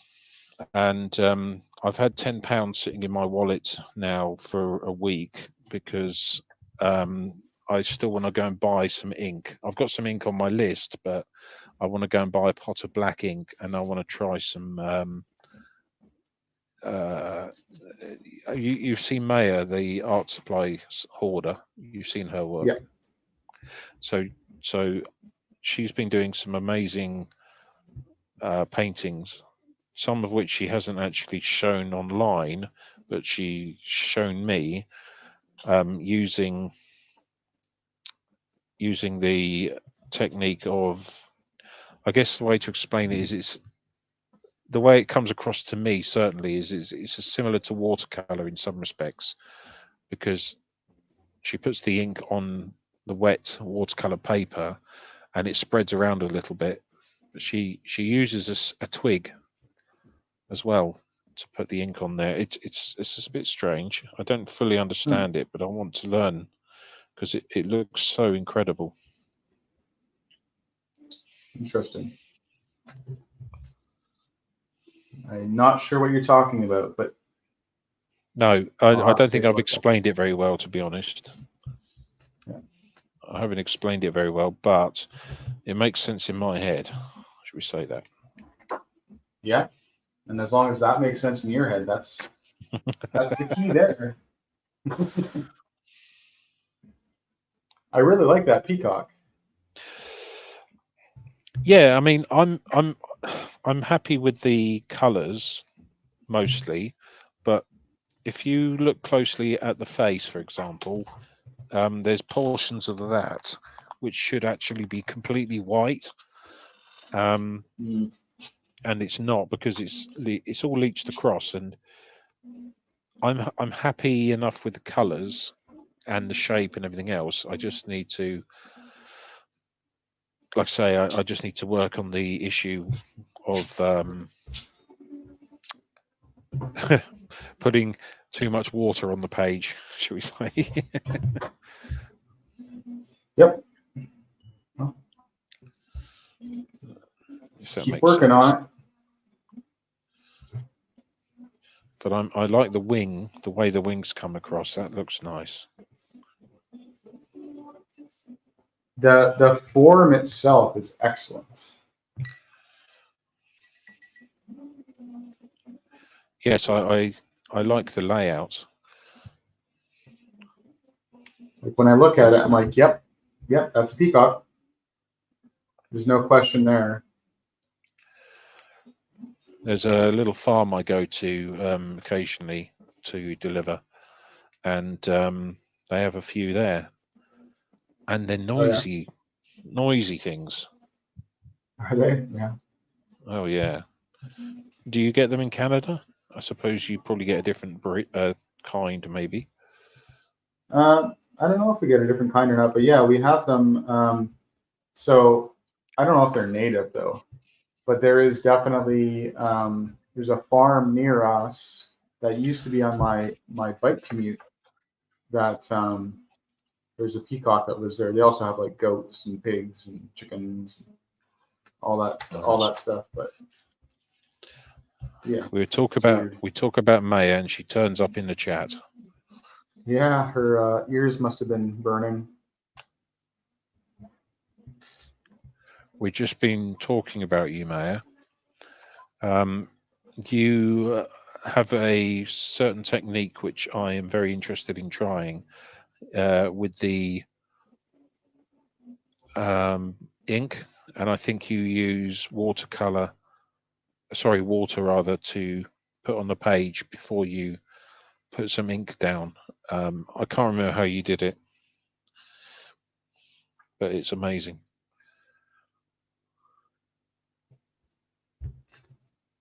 Yes, we're talking about you, Maya. You'll have to tell us what the heck Brad's talking about. Yeah. I've had a long day, and to be fair, I don't talk sense most of the time, but today is a little bit worse. I'm going to put this one up, Jeff, quickly. Mm-hmm. Oh, not that one. This one. Sorry. Okay. Yes, we are talking about you, Maya. All good things, though. Gail says, I get a white that is called Dr. Martin's Bleed Proof White. I use it if I mess up on my, on saving my whites. You can also save your whites with masking fluid. Yes, I do have masking fluid, but I'm still not experienced enough yet, Gail, to know when I should use it and when I shouldn't. So I now learnt that lesson, that I should have used it, but I didn't. So yeah. Next time, And definitely. I don't actually know what masking fluid does or what it is. Oh, okay. So think about it this way. There's let's say there's a section. See the wing I've got here. You can see the outline, Jeff. Yeah. Okay. If I wanted to paint the masking fluid over the top of that, it would dry into like a rubbery type material, waterproof, so hydrophobic essentially. And then what you'd be able to do is paint all around it with like a big wash of white or a big wash of blue or whatever it is you wanted to do, and that would stay the same. So once it's all dry, you peel it off. Does that make sense? Yep, totally. Yeah. It's a little barrier so you can paint around it and not ruin your painting. It's cool. Yeah. Don't sniff the stuff though. It's disgusting. Ugh. Is it? Yes, very unpleasant smell. Yeah, but it is actually very good. I have used it in the past, but what I found is that I've actually started peeling the paper off as well, and I don't know why that happens. This is down to inexperience. I still need to try to. Thing is, I do things without actually checking and trying to research something. So what I should be doing is checking and finding out and reading the instructions, but I don't do that. So yeah. Where's the fun in that? Absolutely. Yeah, you don't get smarter by not figuring out yourself, right? Well, yeah, it's just the way I tend to learn. You see. Yes. I'm very much a functional learner as well, which is why, like, when we're talking about me going back to school, I think, well, I really like the doing of things. The theory behind stuff doesn't come naturally to me. Yeah. So, I mean, not that I can't figure it out, but it's not a natural experience. I like to try things and do them. So Jeff, this on the screen is whoever Yeah. this person is, I can't pronounce.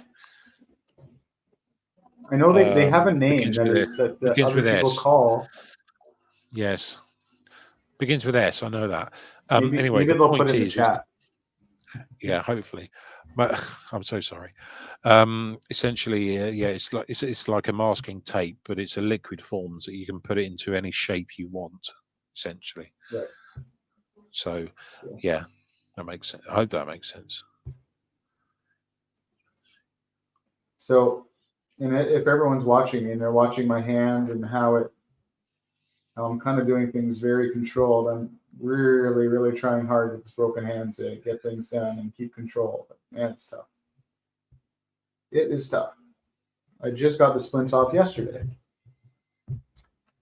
Yesterday? My goodness. Yeah, and I felt so good to sleep last night without a splint on. Is it It's itchy? so Was good. it? No, because it wasn't a full splint. It was only covering basically the first two fingers and then down to my wrist. Yeah. So I could put my finger in places and itch, but it stuck out like this, maybe an inch or inch and a half past my fingers, and Yeah. so it was pretty annoying. Anyway, yeah. Hi, Sophia. Hi, Susan. Yes. But yeah, So it's like you can see my finger, my pinky here. It's I can hold it like this. And sorry if this makes people queasy, but it just drops, and so I can't like I can strain as much as I want, but all my finger does is shake what every about time I that, try and Jeff? bring it in straight. You're double jointed, nice. If I was anyone's never just throwing, jealous of that. yeah, if anyone's throws up because of that, I'm sorry. Yeah, I was Yeah. never jealous of people who could do that. No, this is growing on me a little bit, but like I say, I think definitely improvements can be made. But it Yeah, certainly looks better than I Yeah, when I first did it, yeah, no, it's better, definitely better. good. That's what's important. There you go, Jeff. Yeah, I've got physio scheduled. I'm doing some exercises, some strengthening exercises. It's just amazing, like, and it really makes me realize just how strong people are who lose control, like have a major injury that they have to like basically learn how to walk, and like there was only like 3.5 weeks of me not being able to move my finger, and it's basically completely useless at this point, right? Like I can't move it like I used to, and it's just amazing to me what people have to go through in physio to just like learn how to walk or move their arm, etc. So it's humbling. Let's just say that. There was a British World War II pilot who lost both legs in a crash, end of the First World War, I think it was, Mm-hmm. in a plane crash, and he ended up being a pilot in the Second World War. He had to teach himself how to walk again. Douglas Bader, I think his name was. Very famous. Mm-hmm. This is the So, first time using this brush.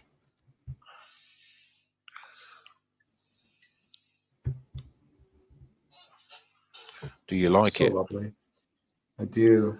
It's a nice brush. It's I spent a bit of money on it, and I just really like when the tools feel good, you know?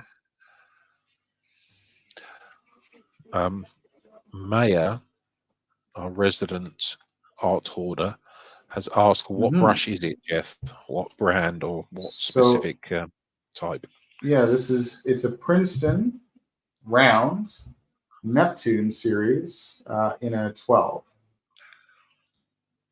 There you And go. so I started off with this kit from Michaels, which is a basic, it is a Princeton, yes.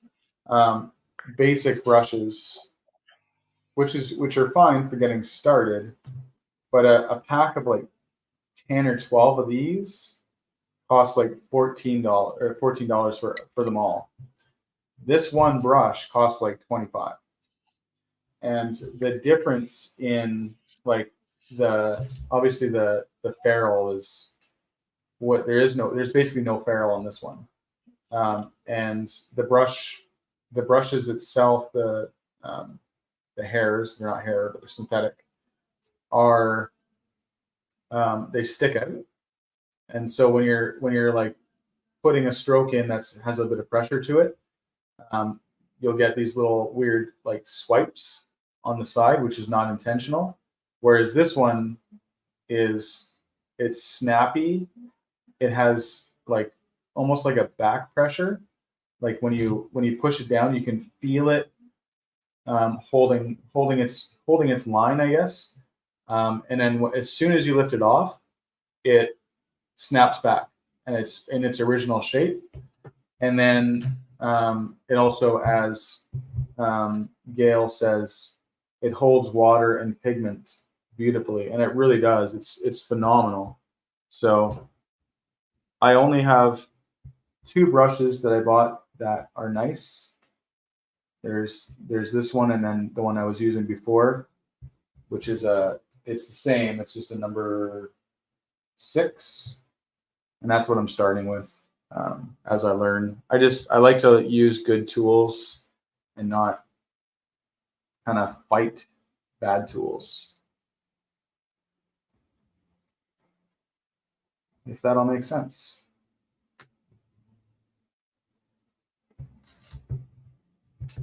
I think you might be muted, Brad, if you're talking.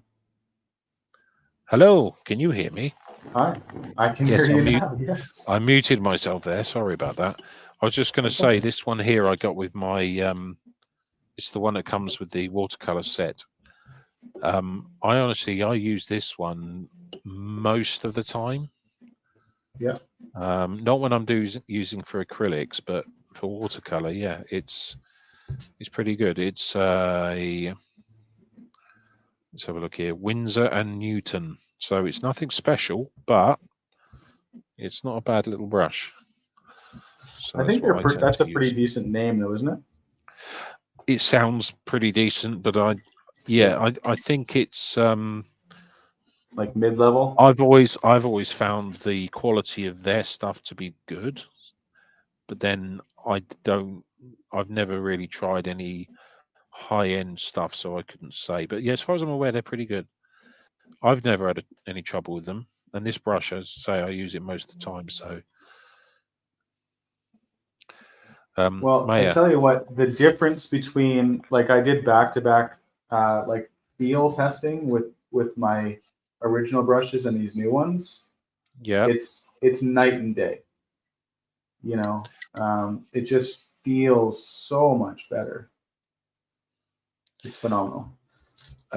one thing that I was made aware of is that apparently a lot of brushes, decent brushes, they use squirrel hair. Mm. Did you know that?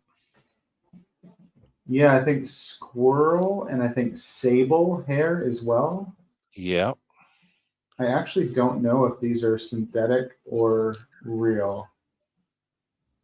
I don't care really nonetheless, but some people do care about that kind of thing. So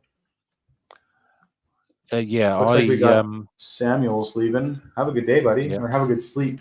have I a good should say. sleep, Samuel. No, I never really thought about it, but the synthetic ones apparently are just as good. So I'm looking to order some synthetic ones when I get a chance. Yeah, actually, it's not something I really looked into. I'm here. I'm trying to like do detail work with this massive brush.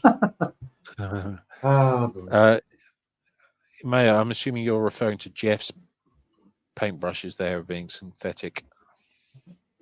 Perfect. Yeah. I mean, I So wouldn't I wouldn't choose to not have it because of that, but it's nice if no animals have been harmed. I guess yeah, yes. I'm not a Maya said vegetarian, so yes. Vegetableist, a vegetable enthusiast. I eat vegetables, but I also eat meat. Sorry if I that offends anybody. the way I look at it, I have my views on people that just eat vegetables and vegans, etc., which I won't share on this live. Probably a good Um, and they're not necessarily negative. Not necessarily negative. I don't have an issue if someone wants to eat certain things. I absolutely love vegetables sometimes, but I do like a bit of meat, must say. Oh, two idea. seconds, Jeff. I'll be on mute for a second. Yeah, no problem. Well, for all y'all watching and listening, I suppose I have no idea what the heck I'm painting, but I'm putting colors on paper, and that's what I'm doing. And yeah, Maya, you're right. I wouldn't just throw them away just because they're animal hair if I already had them. That would be wasteful, and that would be a lot of money to waste. Ugh. Sorry if you're getting dizzy. Oh, God. Are you Sorry, readjusting your position? I was just trying to get a bit closer so people could see a bit better. Try that. So using Gail's technique of adding a bit of water and using that bit of water to dab the paint away, it's actually starting to look a little bit more like it should. Oh yeah, So, totally. I so don't even see thank you. any. I don't see anything up with that at all. Oh, well, Maybe you it's do because 100. you're in person, but Yeah. Um, it doesn't look too bad. However, when I get a chance to do it again properly, it will be a lot better because I know exactly how to do it. Then I've learned my lesson. But yeah, awesome. Then it was a success. it was a successful failure. There you go. It was a successful learning experience. How about that? Indeed. Fluffer, how do you feel about your own kind being used for brushes?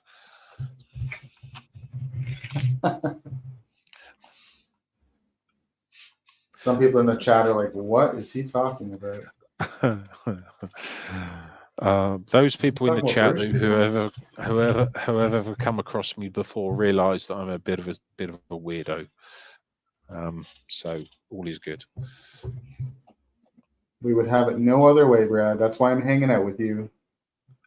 Yeah, Well, that as and I you held an umbrella over my head during the protests, and gave you Indonesian tea. and Oh you proved yeah. to me what a thoughtful, amazing human being you are. You're making me blush. Oh, Fluffer, I would never do anything to your tail. That'd be inappropriate. I'm a married man. Oh dear. Oh dear.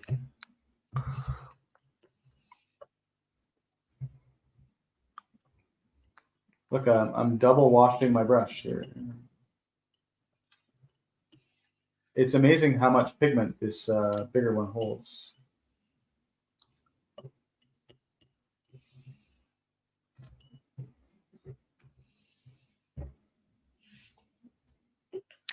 Yeah, I actually like the painting a lot better now than I originally did, because it was coming out like a centimetre outside of the lines, Jeff. It was that bad.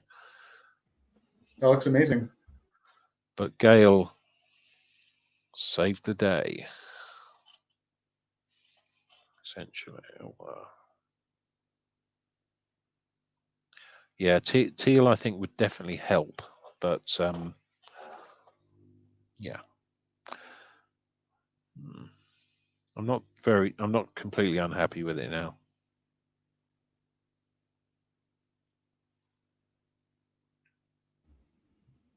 Well, that's good. That is good to hear. I'm glad. I need to put a color here. I think I'm going to stick with a blue. Do I want it darker or do I want it lighter? Let's go with lighter. Whatever you do, do not use teal. I'll be most upset. Yeah, I think this one, at least in the container here, looks kind of teal-like. Yeah. Didn't really come out that way. Oh, that is very light. That's very light. You even see that? Yeah, I Hey, tend that's a to good agree. point, Maya. I tend to agree. Yeah. I mean, it's if you don't need to these days, why would you? You Yeah. know, back 100 years ago, there was no other option, and the animals were usually being used anyway for other reasons. So there was no reason why you shouldn't. I think that's the difference nowadays. Is there are so many options. Back Yeah, in the day, there wasn't options. synthetic brushes these days are, from what I can tell, very good. I mean, I've looked at some lovely brushes at art shops, and there doesn't seem to be any real difference.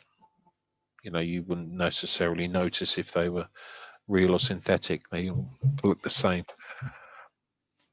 Manufacturing techniques are so good these days. Indeed. Are we stopping at the 2-hour mark? Oh my goodness, it's already been like that long. Yeah. Well, I don't know. Up to you, bud. I might, if you got to go, I might just keep going and just keep painting and talk to myself or people who want to join me. I don't mind The only hanging thing I around for a have little to bit. do today is I got to clean up the house. So the longer I do this, the less I need to do that. Indeed. Surely Raz could go around and how could you do that? You could. I know. Tie some cloths to Raz's feet and get him to run around on the kitchen floor. Well, take a wild guess as to who I'm cleaning up after. Oh yeah, I can understand that. It's not Andrea, it's not me. Although Andrea does shed a bit too. She's got some hairs that wind up in fun places sometimes. But yeah, You, Raz hair, it kind of collects in what I call like tumbleweeds. And yeah, I don't know if it's just the flow of the house, like the way the air comes through, but they always seem to end up in the same areas. And yeah, he's at daycare right now, so that's why I get all this time uninterrupted.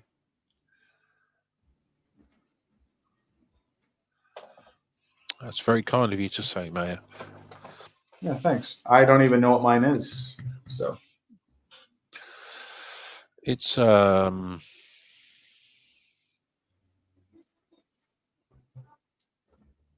relaxation. yeah, That's the word I would use. it's just me exercising my hand, really. My main painting was the pour. This is just for goofing around and hanging out with you guys. Yeah, the neurographic method is very good. I don't know if this is necessarily neurographic, but ish. It's close enough. Ish. I keep getting phone calls, Jeff. I've got my sister's dog with me, and I'm supposed to be bringing it back to my mum's house. Okay. So I'm going to go off in 5 minutes at 2-hour mark, I think, and get that Sure. sorted. Okay, sounds good. I might hang out a little bit longer, which means I'll probably be still live on your channel, but that's okay. Although maybe you can cancel it. I don't know. Well, actually, I could go over there. It'd be literally 5 minutes, less than 5 minutes, and then come straight back. Yeah, you're more than welcome. You can just whatever you want. I don't want to pressure you into anything. No, I think I'm just gonna finish this painting. I don't think I'm gonna get up from it, so I might as well live stream it because people might want to come and say hi. Okay, well, I'll dip out for 5 minutes and I'll be right back. Sure, sounds good. We'll see you in a bit. All right, see you in a bit.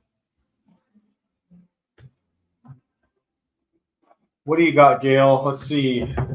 Gail says, I just got new plaything for art, glass pen, and some new ink. Nice. If you wanted to share any of that with me, you have my email address. I'd love to see what you create. Again, if you want to share. I am just going to keep filling this in.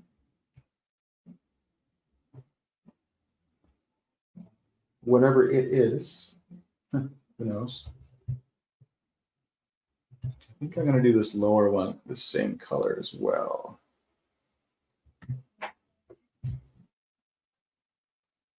I realize my hat looks like my hat probably gets in the way here, so I'll try not to do that.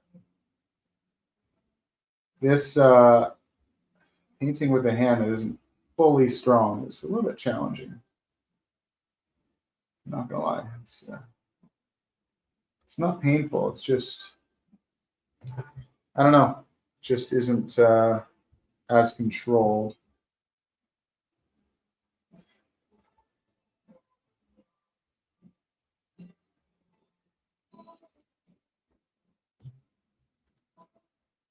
Anybody got some interesting stories they want to throw in the chat here?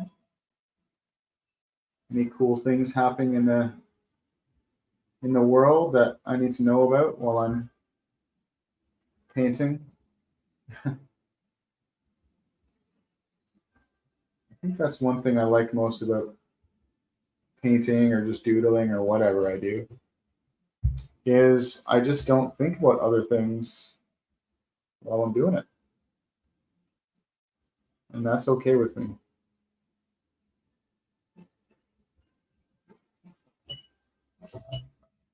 When you got full screen now. Nice. So the pen I used is just a gel pen. It's a Sharpie gel pen. And the watercolor definitely ruined some of the lines. So what I'm going to do once this dries, I'm going to go back and I'll touch it up.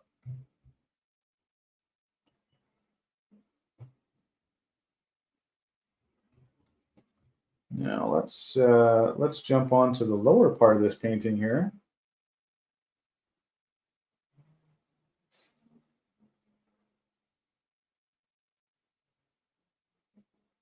Is anyone else painting while they're listening to me not talk?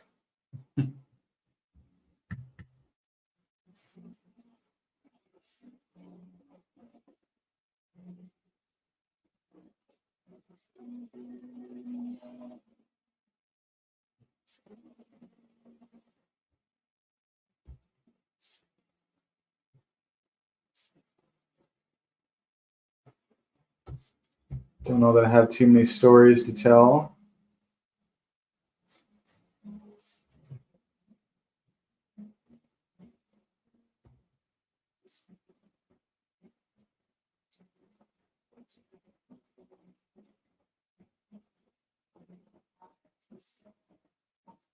Else. I don't know if you guys probably can't hear the music I have in the background, do you? I've got Simon and Garfunkel, Sound of Silence playing right now.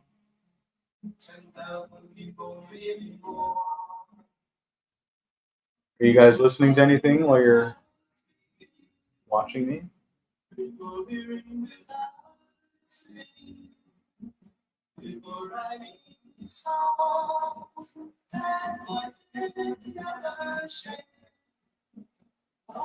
Oh, Maya, you just finished grooming your dog, hey? Would you like to jump in on the chat? Let me know. I'll send you a link to the StreamYard. Maybe you can join Brad and I. You and I haven't done a live together yet. I'd like to rectify that one day. If you would like to, send me an email. I am PTS for life at gmail.com.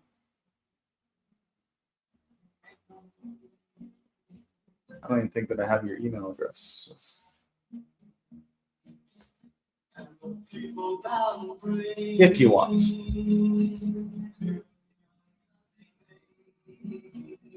Oh, looks like we need some pictures of your dog, Pup Groomer. Or of Maya's dog for Pup Groomer here.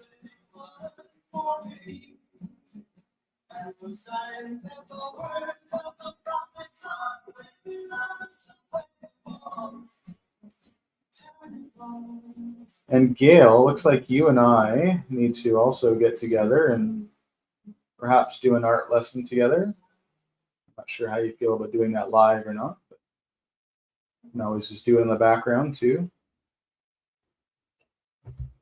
Now that my splint is off, I'm hoping in the next couple weeks strength will return to my hand so I can do this with a bit more control. As much as I don't like breaking bones, I've only broken, I guess I've broken 3. I've broken my collarbone snowboarding once. I hit a very icy section unexpectedly up at Cypress Mountain in West Vancouver. And it chucked me forward and broke my collarbone fully. Thankfully, not too much of a gap, so no surgery was needed. I am kind of lumpy though. And it's funny that day I was with some friends and I took a slam really hard, and I was up I was in quite a bit of pain, and I snowboarded down after kind of regathering myself, and I went and found them, and they were waiting. I was probably like 5 minutes just kind of behind them, and they said, "Well, what the heck happened to you?" And I'm like, "Oh, I think I separated my shoulder," because I had separated my shoulder before. I was obviously wearing full like winter jacket and everything. It was proper winter time, and I was like, "Man, my shoulder really hurts." So I think I'm just gonna go home. And when I got to my truck, I was like, "Oh man," trying to take my jacket off, and it was so difficult. And then I finally got everything off, all my layers, and then lo and behold, I realized that my collarbone was not connected. And so I drove home and dropped off my snowboard and everything, and then had my dad drive me to the hospital so I could get looked at, x-rays and all that fun stuff. But that was the first bone I broke. And then and if anyone has a problem with this conversation, I'm sorry. Some people get queasy about this kind of thing. I was up at Joffrey Lakes, which is it's technically up in Pemberton, which is actually just north of Whistler, British Columbia, as everyone is aware of Whistler, of course. And Andrew and I were hiking, snowshoeing, I guess technically. We didn't have our snowshoes. We had microspikes, but we didn't have them on. We had gotten to the very top. We had lunch, and then we started to hike down. And probably like 5 minutes into the hike, I stepped into an area that it looked like it was solid, but it fell through, and I ended up breaking my ankle at that point, which is unfortunate because it was right up at about 5. It was a 5 kilometer long hike up, 5 kilometers only up, and then 5 kilometers down. And obviously, we were just about to go down, and I had a non-displaced fracture, but still a fracture. And I hiked all the way down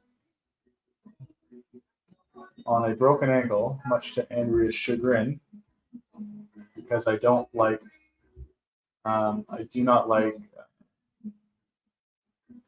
calling search and rescue. So, yeah, that was fun. And then, of course, my finger. So, just going to see if I can send Maya a link here. I think I have that. Nope.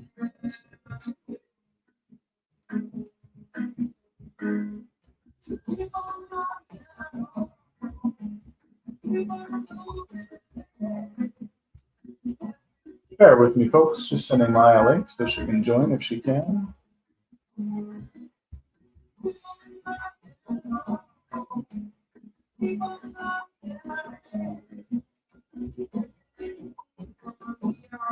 Okay, cool. All right, Maya, I send you a link. Whenever you're in, I will see and I will add you to the screen, and you can join Brad and I. Brad will be back. Also, don't realize what color I was using. This one. Okay. Nope, that's the wrong one. Hey, Scientolo Geek. It's a fun name. How is everyone? That's a great question. How is everyone watching today? I have lost what color I was working on. I think it might have been this one.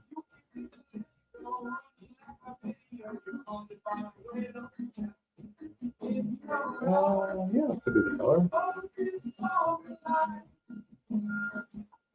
I think Scientolo Geek, the question is, how are you today? You having a good day? Having a bad day?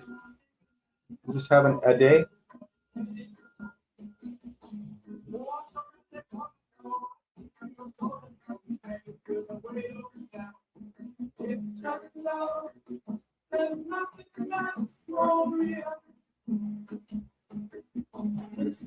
I still don't know what this is, but I think it's turning into grass with a sun and maybe 3 suns for some reason.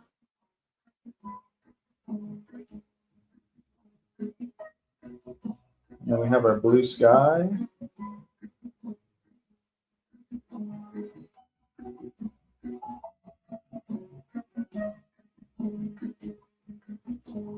Oh, Scientology, kind of shitty the last couple days. That's no good. Sorry to hear that.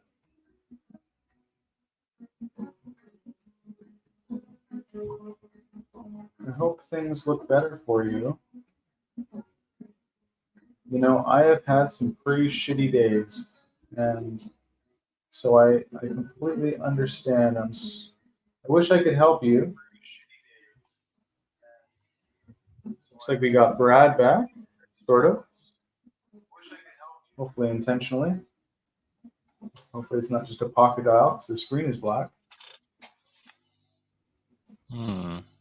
Oh, Scientolo Geek says you got over COVID and now we can't use your car. Some jackass coming from the other direction of a 2-lane road cuts you off. Oh, no. That sounds bad. Sorry to hear that. It's never good to be without a car.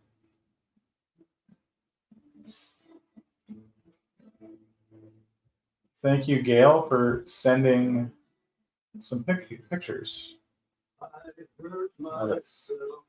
Oh, now the music that's playing is Johnny Cash, Hurt, which is a 9 Inch Nails cover. I really like it. Andrew does not, but I love Johnny Cash. which is kind of strange because I'm not really into country type music. And I think it might have something to do with the fact that my mom likes Johnny Cash. Johnny Cash and Roy Orbison, those guys all have special place in my heart because my mom used to listen to them. Hey, Brad. Do you hear me? I hear you. I see you. I'm back. You're back. I ended up putting so my laptop's currently running off the internet from my mobile phone because of where I live. The mobile phone signal is actually very good, but I don't have proper internet. So when I walked over to the dog, I took my phone with me, and of course, instantly cut off the connection. So apologies about that. No, that's okay. I've just been trying to entertain people.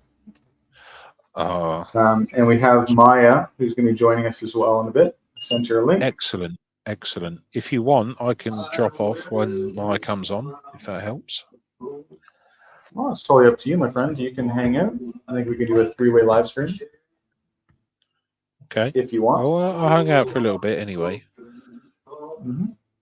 Definitely. I got nothing else going on, so like I said, the longer I do this, the less housework I have to do. So the less you have to do, or the more you have to do quickly. The less I'll probably end up doing. That's good times. Let's hope Andrea isn't listening from work. Yeah, if Andrea's here, just kidding. I'm going to do all the housework.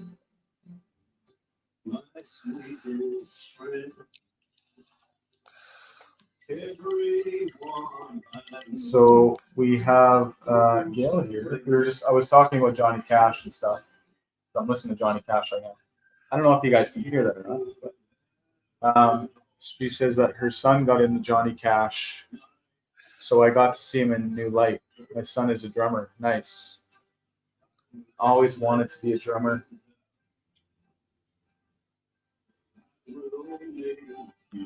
I was watching recently the drumming groups that they compete. Big, like, I don't know what they're actually called. Like a bunch of drummers together drum in sequence or in synchronicity. That's really cool.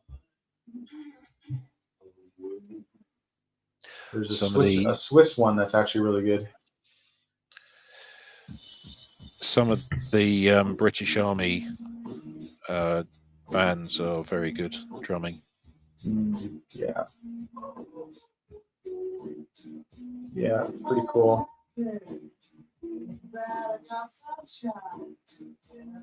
Now I'm listening to why is the name the Gorillaz, Clint Eastwood.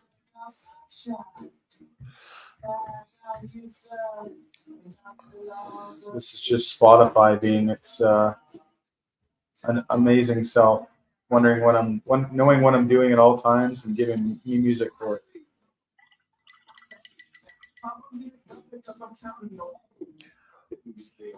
Yeah, I like Spotify. I pay for the service every month, so I don't have adverts. Yes, and because they annoy me.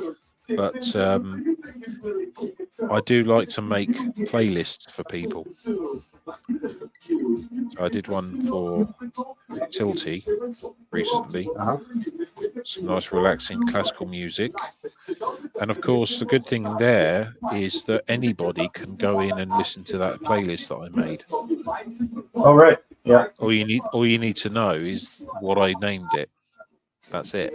And then you could search it easily and find it. That's pretty cool. And let me try and remember what I called it, because it's personalized for Tilty, but anyone can listen to it, which is awesome. Well, maybe if you remember what it is, I will shortly, because I'm just about to open the app.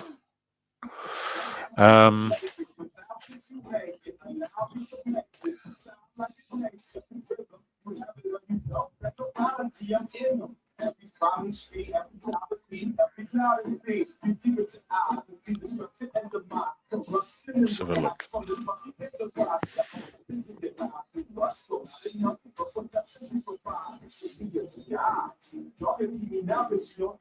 I kind of feel like doing another core painting after this. You've got the time for it. Yeah, I mean, if I do one more, that's one less thing I have to do for housework. That's how it Exactly. works. Exactly. Oh, we got Maya coming in here. Aha. Hello, Maya. Hey. How's it going? Hello, Well, Maya. this is bright. Hello. Hiya. How are you doing? Hang on. I have some.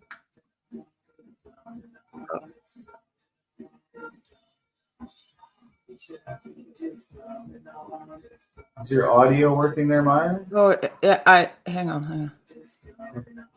Okay. Maybe I threw you on too early. You want me to take you off screen? No, I killed my echo, and I had yeah.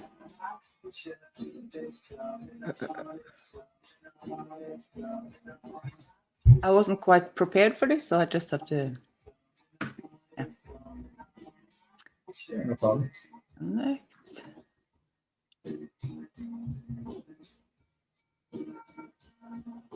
We're just painting up a storm here.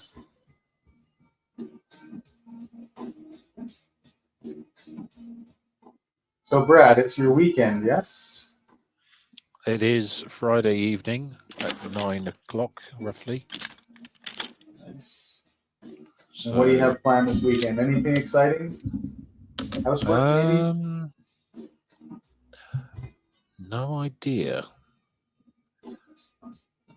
Jeff, I need to apologise. I've just put a Spotify link under your name because I don't know how to change it to mine. Oh, that's okay. Okay. This is for the one for Tilty Bird? Yes. Nice. Sorry, where was I?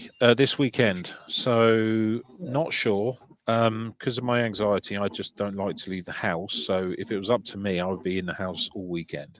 However, my beautiful, lovely, amazing Sarah will probably want to go out somewhere. So I will build up the courage and what have you to get out and do something useful. So we'll probably end up doing something nice.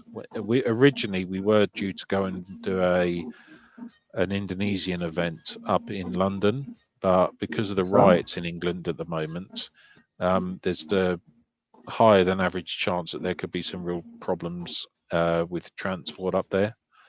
Sure. The area specifically that we were going to, there's very likely a relatively high chance of another riot taking place. So it's probably not the safest option. So we won't be going up there, but we'll be doing some other stuff as well. So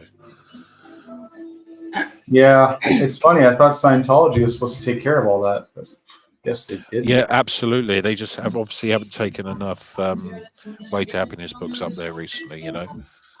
Yeah, sounds like they need more. But print them. Knowing the rioters, the right wing rioters, they wouldn't take any nonsense from Scientology anyway. So I doubt they would get very far up there. Yeah, it's kind of ridiculous. It's all pointless as well.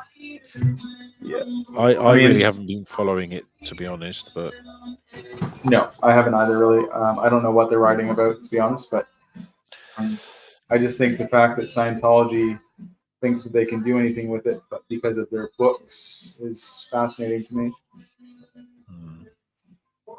Figured it Yeah, would just add more fuel.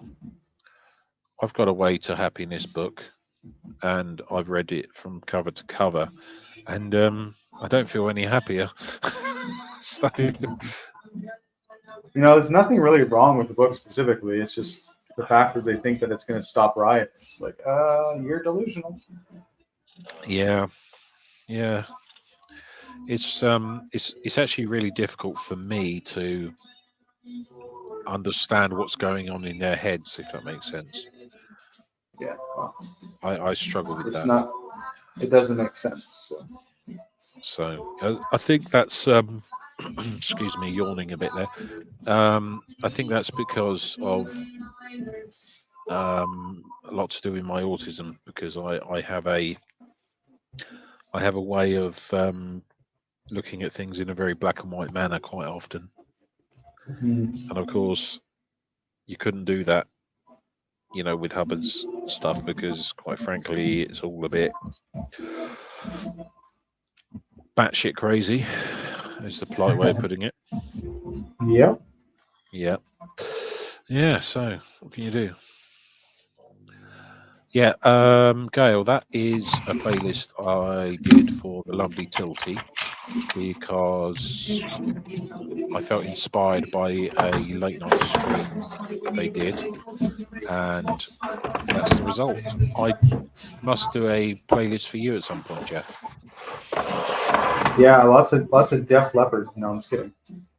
No Def Leppard. Iron Maiden. I'll let you have Iron Maiden, not Def Leppard. I don't know why I always think of Def Leppard when I think of you, but yeah, I know you don't listen to it.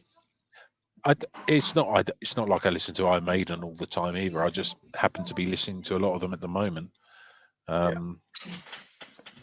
found an amazing playlist called Solid Liquid Gas by someone called Teresa Vieira or whatever it is. That's an amazing one to listen to if anyone has the opportunity.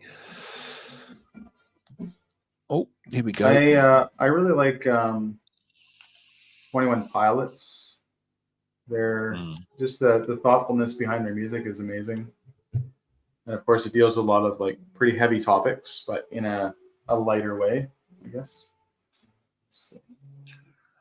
So this is one I did for Samuel. I'm going to share.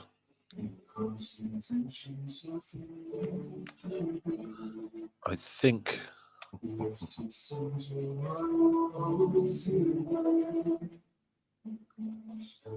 that's one that you might like, Gail. Yes. So look at this, Jeff. Look at this amazing art that Maya did. Oh my goodness! Who invited you, Maya? Who invited Sorry. you? She puts me to shame. No, May's actually been helping me, Jeff, a lot with some sort of, I guess, technicalities when it comes to doing the art, because I don't have the knowledge or the experience, because I've never really been taught it by anyone. It's just all self-taught. Yes. So a lot of the reason why I am getting so much better is because of what Maya has taught me. So I feel very lucky in that respect, and I keep seeing Maya doing these wonderful drawings, so like flower drawings with ink. Maya, do you have that one you did the other day? Could I have a look at it again? It's an amazing picture of I guess it's like a cornfield or something with flowers. Hey, Oh my there goodness! You go. Wow. And then it's just thank you, Maya. It's just incredible, and that was done so quickly as well. It's so easy to do. I'm not saying it's easy to do, but So is this the ink technique you were talking about earlier? Yeah. I noticed you were using a stick for the drawing side of things, weren't you? Yeah. Yeah. Maybe.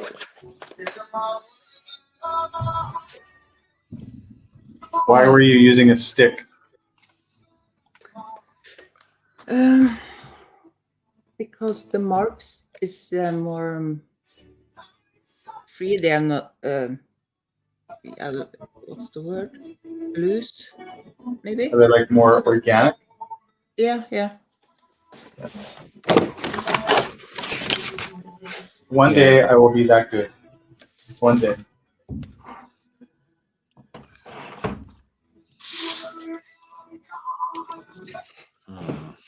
I can try.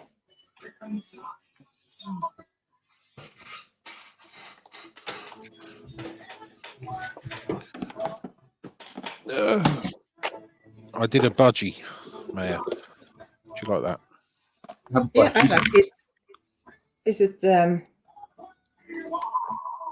like a 0.2 from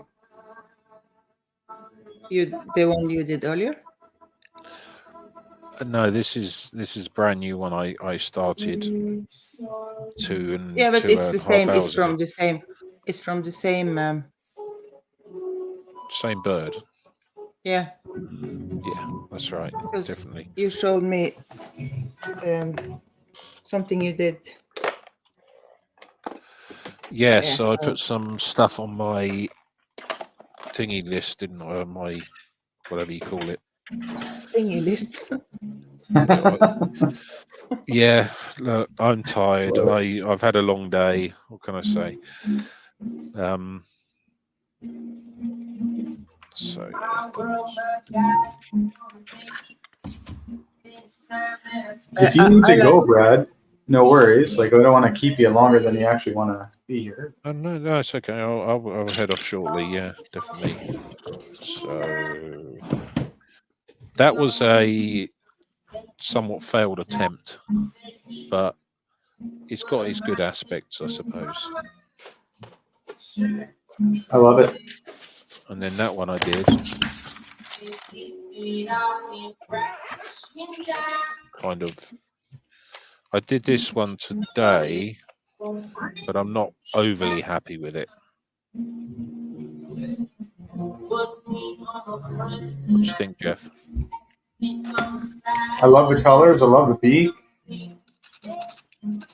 that is our national bird. It's the robin. Okay, yeah. That I was just messing around. No idea what that is.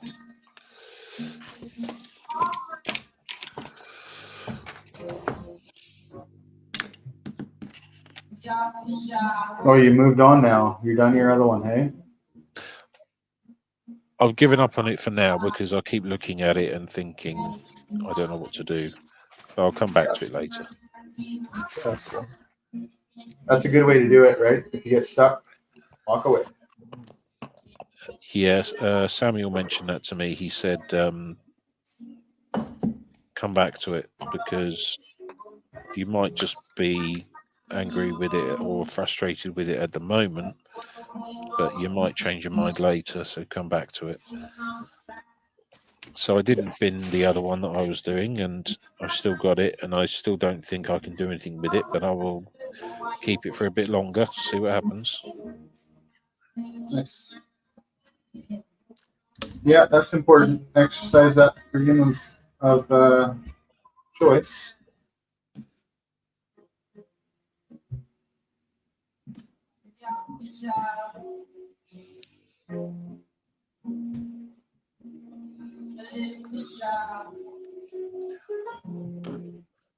Is that the...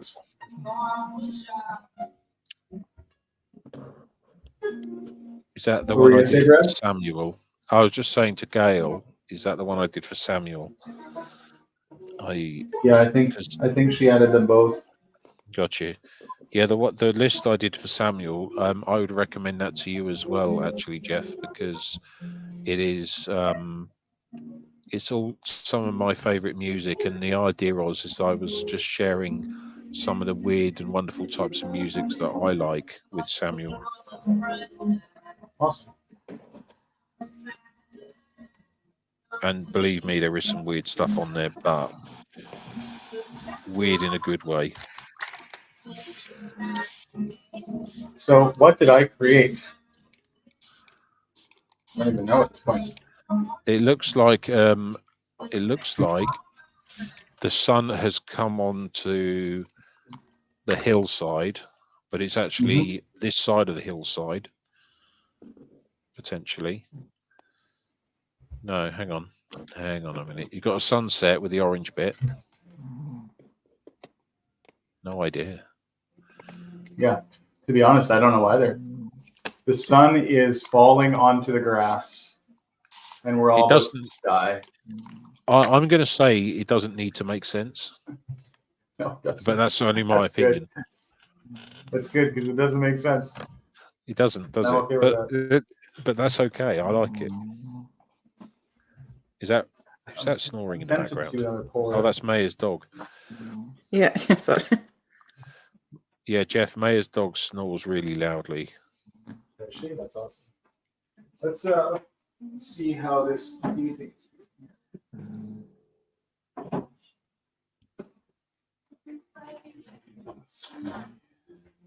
Oh yeah, she's turning out nice. Oh, Look at that. Look at that. So cool. I love how it develops too. It's almost as if it changes over time, doesn't it? It does. It does change over time, actually. As it dries and things change on it. But this one's definitely a keeper. Hang it up. Better view of it, lower it down.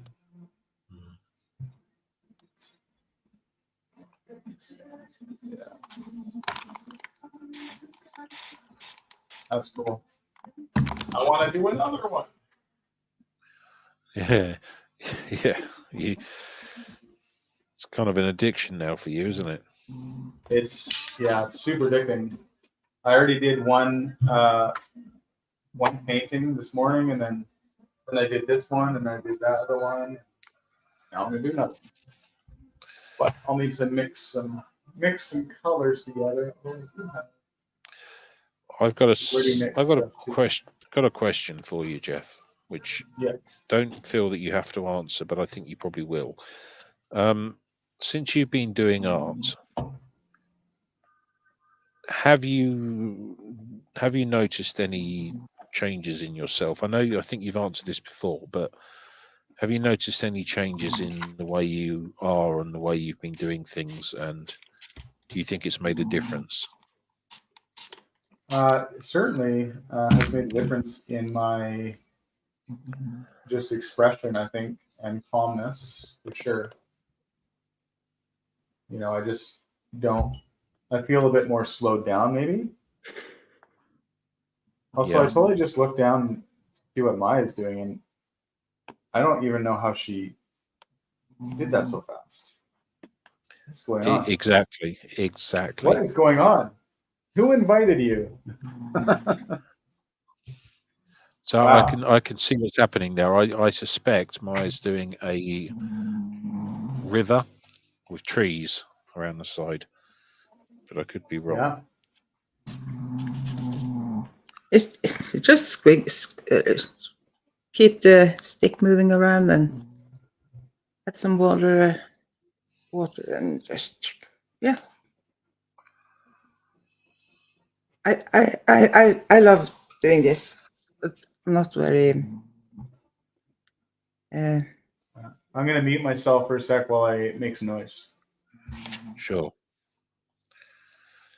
Although you can't be as loud as Maya's dog.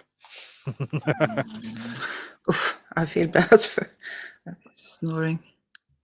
No. I actually like the sound of dogs snoring. It's always amusing to me.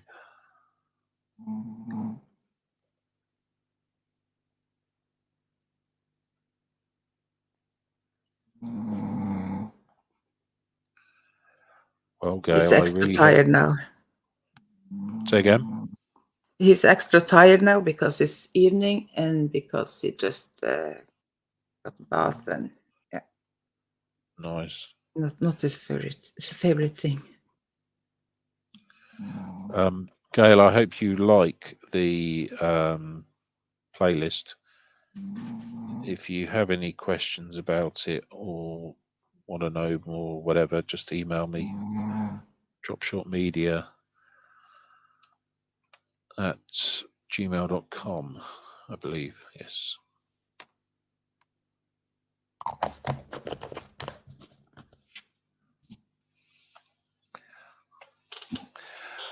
Pup, is the dog in your profile picture, is that Mona?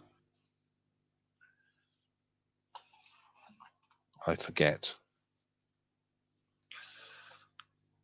Yeah, that's Mona. Yeah. Maya, Gail would like to know what type of ink you're using. And I think I know the answer to this. Is it not Indian ink, you said? Yeah, this is Indian ink. Got you. Hebeo. I don't know how to say this.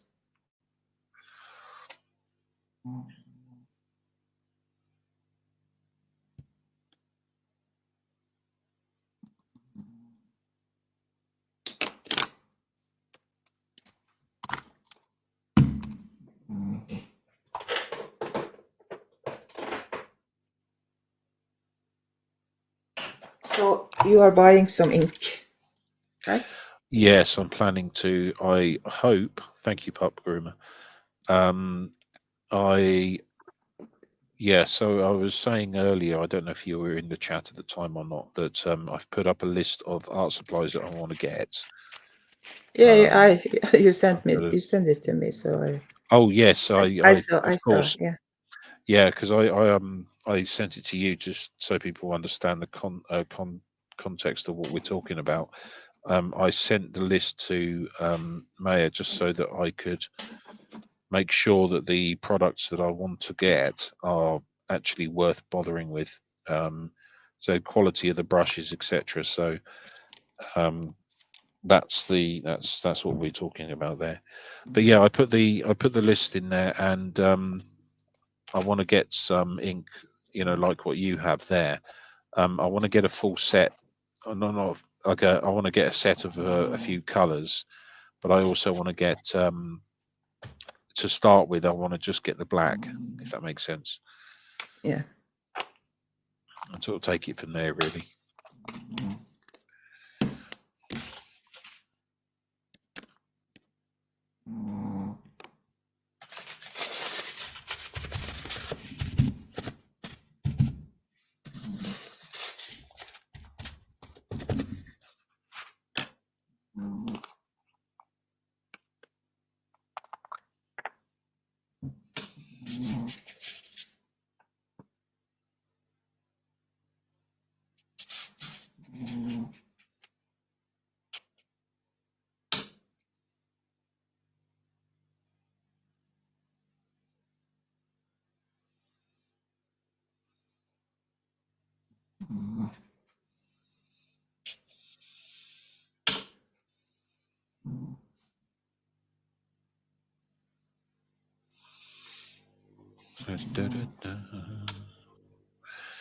So,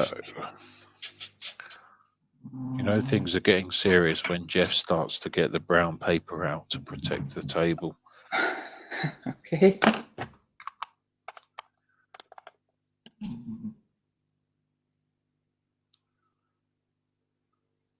Are you up to much this weekend, Maya? No, not really. I'm like you. I like to stay home.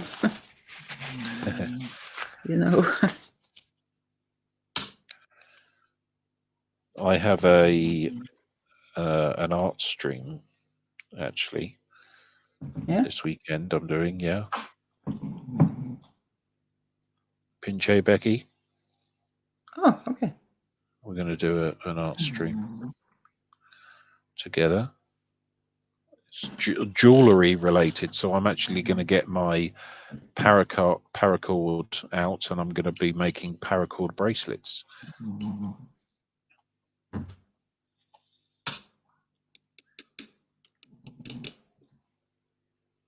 So finally, someone want to make a jewelry with you, right? Well, I've never done it on the stream before. I know.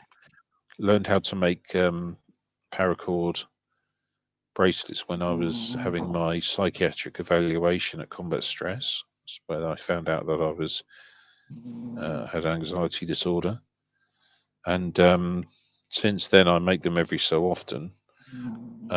It's just very relaxing and therapeutic. So I'm probably going to make a few of those on the stream. See how we go from there, really. So when are you doing this? Tomorrow, Sunday? I think I need to check, but I think it's Sunday morning I'll be doing it 5 a.m. Oh, because of the time. Yeah, yeah, I think she's in LA. yeah. So, of course, the time zones are very far apart. I need to double check on that. I can't remember the timings we came up with in the end. That's all right. I'll sort that out.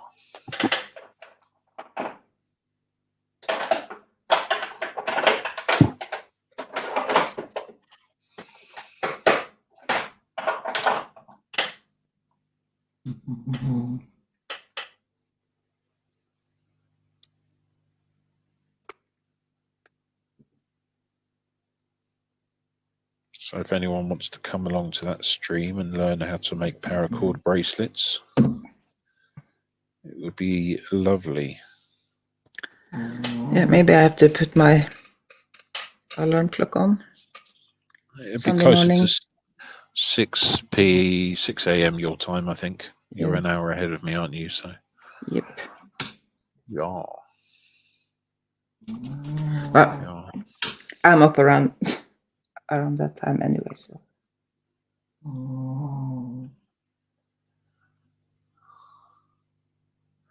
Are you one of these people that doesn't sleep very well?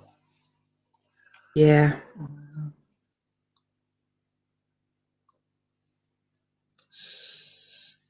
And I don't sleep for long. I sleep. My nights are very short.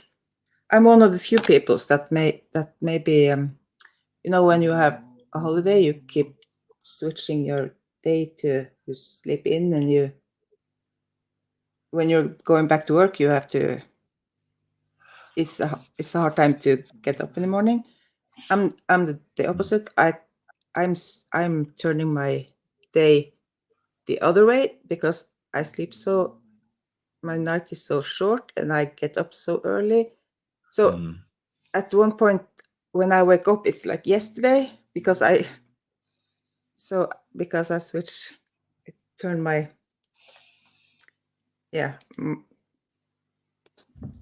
I don't know if you understood what I was. Yeah. I understand. Okay. Most of the time I sleep okay, but I do often get some really bad dreams. Fortunately, not all the time. Because if I had them all the time, I would never sleep. Yeah. I'm quite lucky in that respect. A lot of the guys, a lot of veteran friends of mine, they have real bad trouble sleeping. I'm very lucky. And nightmares, they come even though you know they might come, but you are not prepared. Yeah. For when they actually come. I am actually quite lucky in some respects because, and I don't know, I've never researched this, I've never found out anything about it, but I do seem to have the ability to control my dreams, as in, yeah, it's a weird one. What I mean by that is if I'm having a bad dream, I am aware of it and I am aware that I'm dreaming and I'm able to put a stop to it by waking myself up. Oh. I'm sure that's quite normal, but it seems weird to me. Really? No. Is that normal? I would assume so. I don't know. I have never done. The No. gloves are going back on. Oh no, he's got his rubber gloves on. If you need some privacy, you just have to turn off the camera. Yeah, exactly. No, I'll just reposition it. You guys can listen. If you need, yeah, you and the rubber gloves. Yeah. All right. As long as it's not 2D related, we're okay. Not 2D related, Brad. My goodness. Hey, you know, I have this really. Yeah, it's not great, but I guess it is kind of nice. It's a professional level gallery wrapped canvas that's sitting here. Not this one, obviously, but against the wall. I haven't even unwrapped it yet. And I'm looking forward to the day when I make something really cool with it. It's kind of big, so I don't want to do something basic with it. Yeah, I'm the same. I've got a few canvases here that I want to do something special with. They're only cheap ones though. Okay, so I've been on here, Jeff, now for 2 hours 46 minutes. I am going to go now because I haven't had any dinner yet and I am very tired. So I will say goodbye. Sounds good, Brett. Thanks for joining me for so long.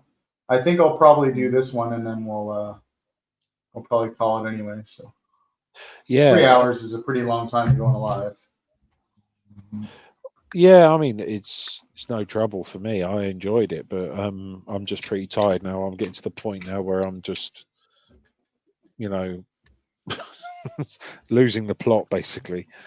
But Okay. what I would like to do is thank you very much, Jeff, and thank everyone in the chat for all their kind words and everything else. And of course, thank you for Maya for coming on. Really appreciate it. It's always good to have another artist in the room. I will leave you all to it. Thank you very much and enjoy yourselves. Thanks, Brad. We'll talk again soon. Bye. Catch you later, guys. Bye. All right, it's just you and I, Maya.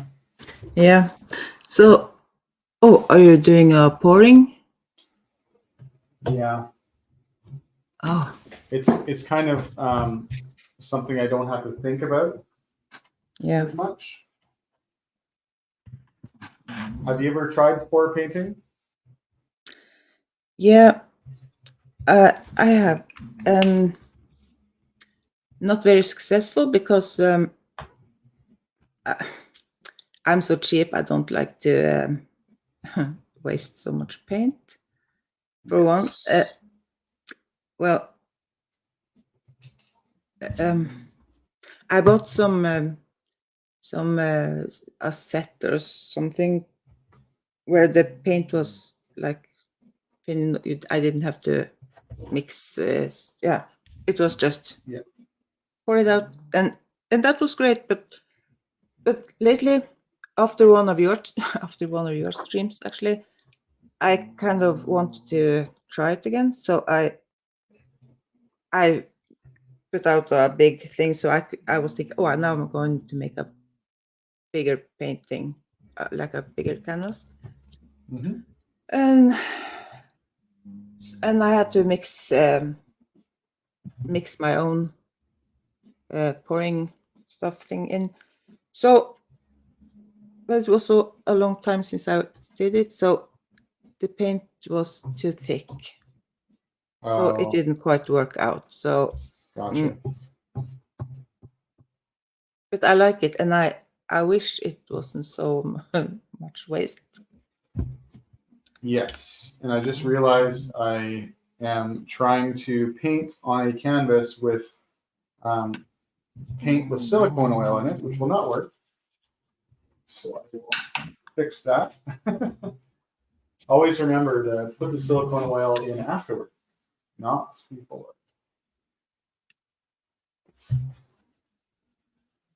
I think the thing I like about pour painting too is if you mess up, you can just literally wipe the canvas off and do it again. Yeah, but that's even more paint wasted. Well, you know what's interesting about pour painting. First of all, yes, it does use more paint or waste paint, but you can always make paintings out of your waste, which I did with like this one here. This is Oh. just another kind of secondary one because there was paint all over the paper, and I literally just plopped it down. And came up with a cool little piece, but you actually don't waste a lot of paint. It's the pouring medium that you waste, and so it's actually very possible for you to do just paint and water as you're painting. So it's not as much of a waste as it might seem, if that makes sense.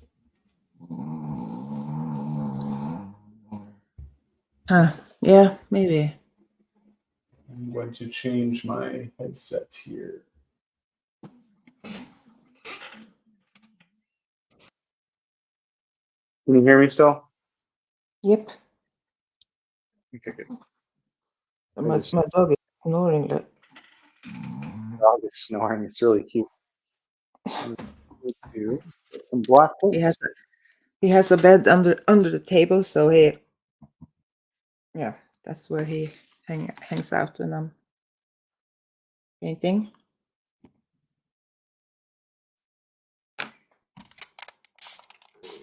It's cute. Yeah, Raz snores quite a bit.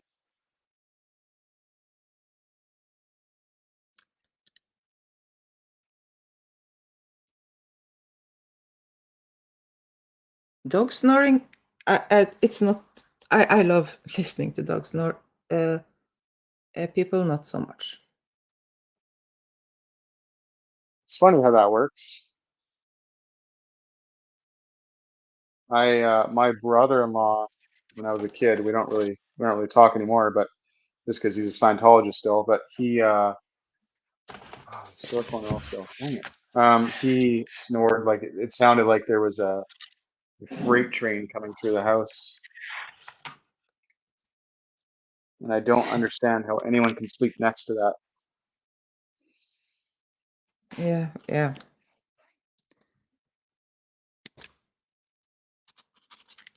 Well, there's still a bit of silicone oil on this brush, which is kind of annoying, but whatever.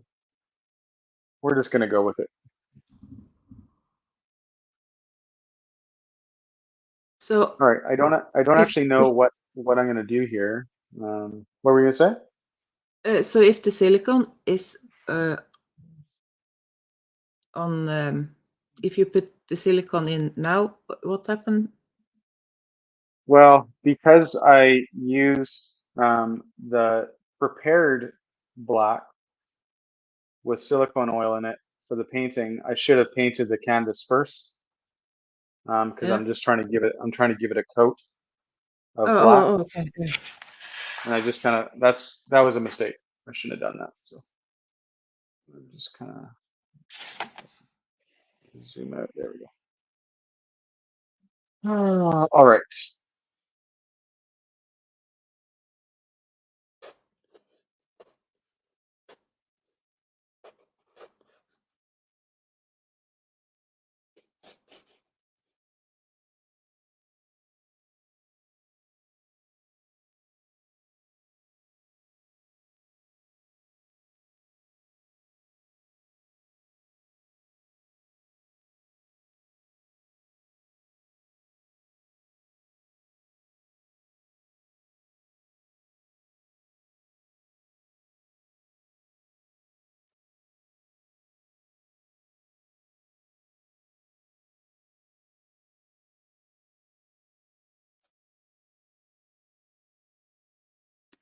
So how is your hand? Does it hurt?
Are we muted?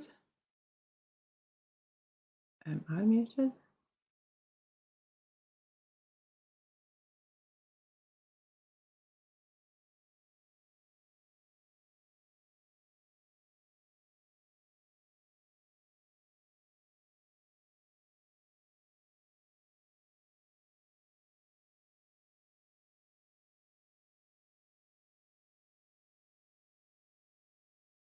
Jeff, hey, can you hear me?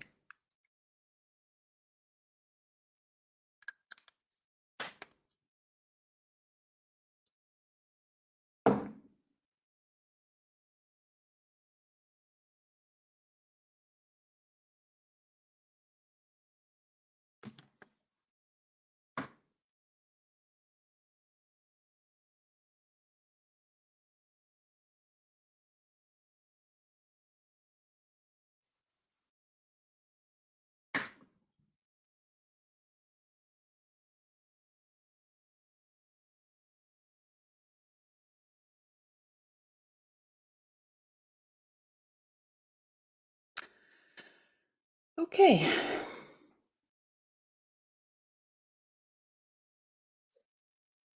Hello, can you hear me? It's fine. Just leave me. It's okay.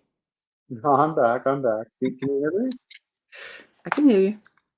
Okay. For some reason my audio cut out and I was trying to fix it. So I had to go out and come back in. Resetting things almost always fixes it, right? Yeah, it's amazing.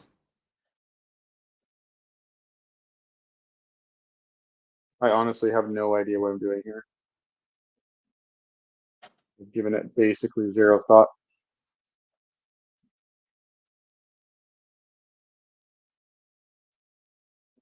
My mom sounds like you're in the middle. My mom sounds like you're in the middle of an industrial sawmill, and my dad always said the answer is love and tell them not to lie on their backs regarding snoring. Yeah. At one point, I had three of the same kind of dogs, like this one and two other ones, and they all snored, and I snored, so it was insane. Oh my goodness, that's Luckily, awesome. I was sleeping, so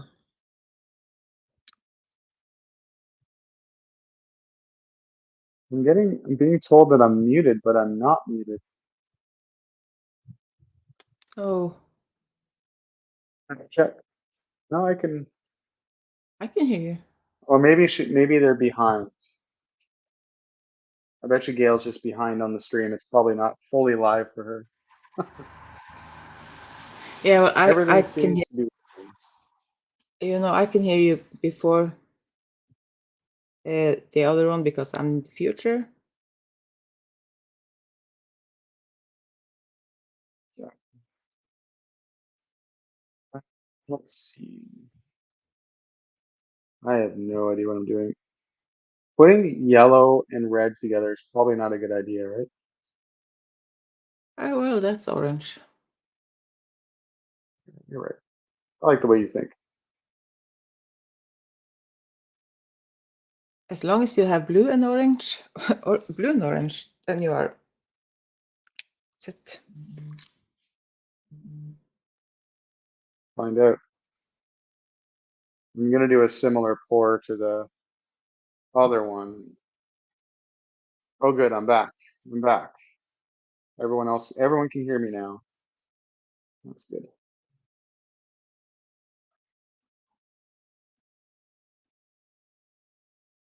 What should I do with this paint though?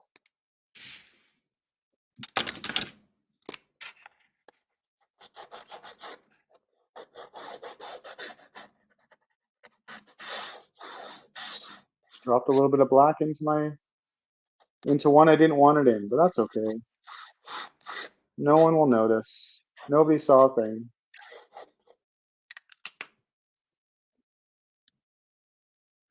I actually need more colors. Maybe I can put blue in here.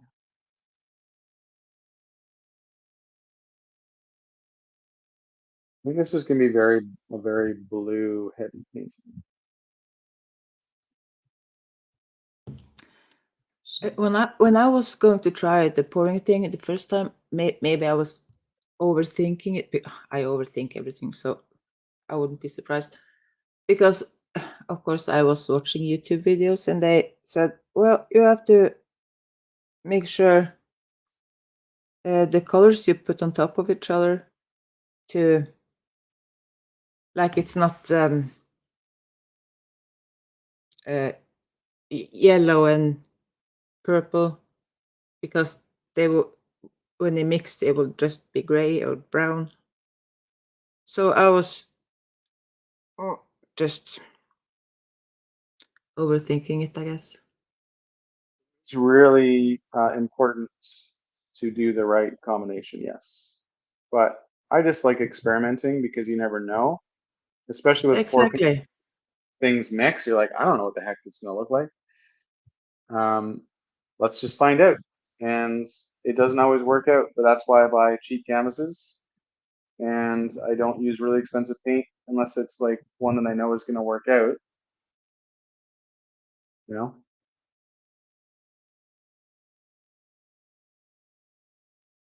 You can always look on YouTube or ask Reddit or something, but why not just ask yourself by trying it?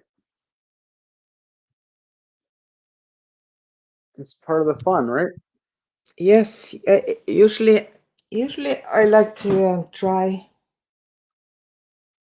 like, yeah, try and find out, but it's the it's the waste. I'm yeah. Well, If you have a problem with waste of paint, you probably won't do well with your paint. yeah, right. Yeah, no. Well, It is what it is, right? yes, I know. And um, if you have a painting with, then you have a silicone in, you cannot paint over that, right? Or is that what you said?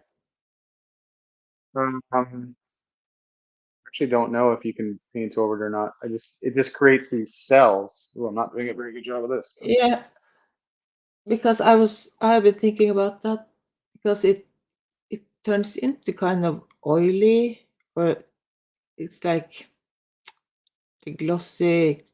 I don't know. I've been Yes. thinking Yeah. maybe if I just going to paint over, like paint a regular painting, that the paint wouldn't stick quite good on top of the silicone. Yeah. Yeah, I don't know, actually. I mean, Oh, we put silicone oil in the paint itself, which I did, and you can tell because there's all these cells coming up. yeah. Um, Yeah, I love the cell. yeah, and so that's what creates them, right? So, Yeah. oh, I mean, I'm not mad at these colors. It's pretty good. Yellow didn't take over. The pink is kind of weird, but oh, this is very liquidy paint. I think I might have done a bit too much, but we'll see. We'll see how it turns out. Don't want to get rid of all that red. Let's pour off this. Oh, it's so satisfying to watch. It is. It's almost euphoric. Yeah. Like when you first do it, you're like, oh, that felt really good. Yeah. It actually, it's funny, when I first did it, it actually kind of equated to like a euphoric feeling I'd get like in session in Scientology. You Oh. know, that kind of out of your body experience, like a disassociation. Huh. Oh. Yeah. I know it's kind of a weird thing to say. I think the paint was a bit too thin on this one. Yeah. Well, Purge this together. I know how I feel when I get like, yeah, like you say, you just it's so satisfying. And but of course, I don't know how you feel in a session, but then I kind of I have some. I can relate to it at some level, like how it feels to be in a session.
Yes, art is about trying it out with the cheap stuff. Absolutely.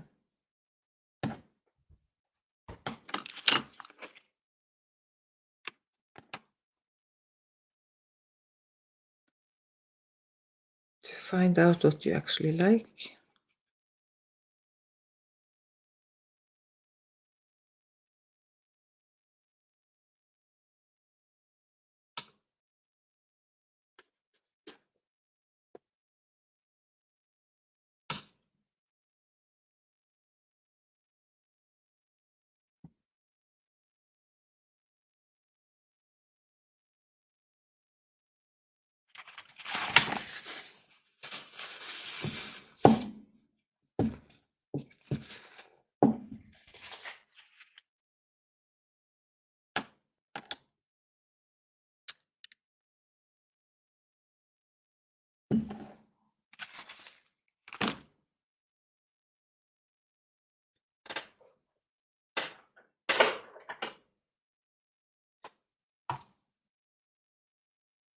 All right, I'm back again. My audio keeps screwing up on me here.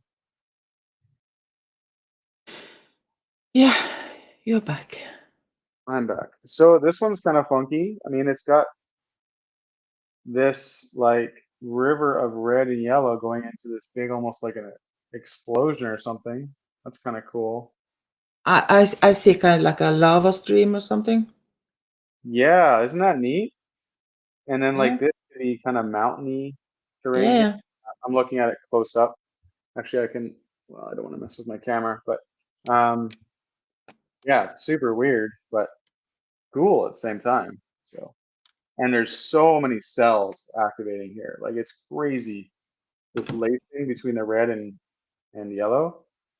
And that's like kind of like the lava boiling and Yeah, not mad at yeah, it at all. I like it. That's the fun thing about pour painting too, is you're like you can just see things. Like what does it look Yeah. like to you? And it doesn't have to be perfect all the time. Yeah, that's the thing about all the abstract paintings, like uh, not just the pouring painting, but abstract. And I'm struggling. I really want to be able to do abstract, but I'm not very good. I, And that's funny because I'm kind of the opposite. Like I feel like I'm good at abstract, but I'm not good yet at realistic stuff, right? Like I'm much more cartoony or um, kind of representative of what it could be as opposed to what it actually is, if that makes any sense. yeah, Yeah, this is pretty cool. I guess that's the kind of a human nature to want to be good at the things you feel you are not good at. So, Hmm. but I do believe it's easier to train yourself to draw or paint more realistic than to abstract. Maybe. You think it's easier to do?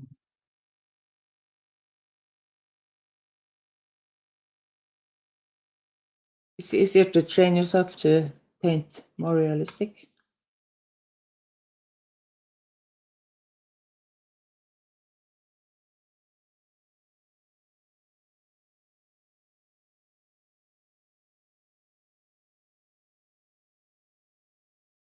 Maybe I say it's easier because I think it's easier, or I think it's harder to do the abstract. I don't know.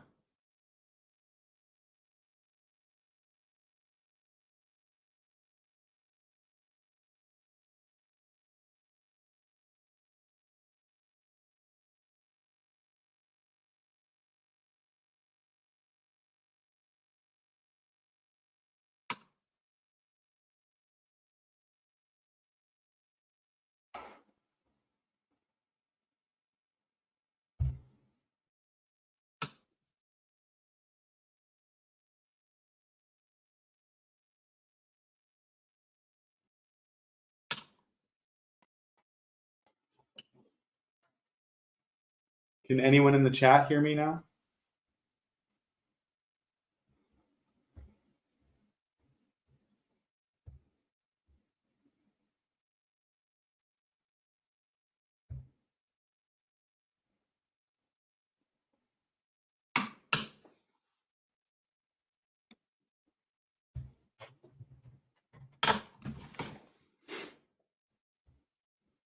Okay, so my audio, I can't hear what you're saying, Maya. If you can hear me, thanks for joining me. I'm going to end this now because I'm having so many issues with this. But hopefully we can do another one soon. And for anyone who hung around with me for this amount of time, watching me and my really good artistic friends chat and so forth, thank you very much. We will do this again soon, and we'll see you for other shenanigans any time now. Have a good day. Bye, Maya. Bye. Bye. Bye.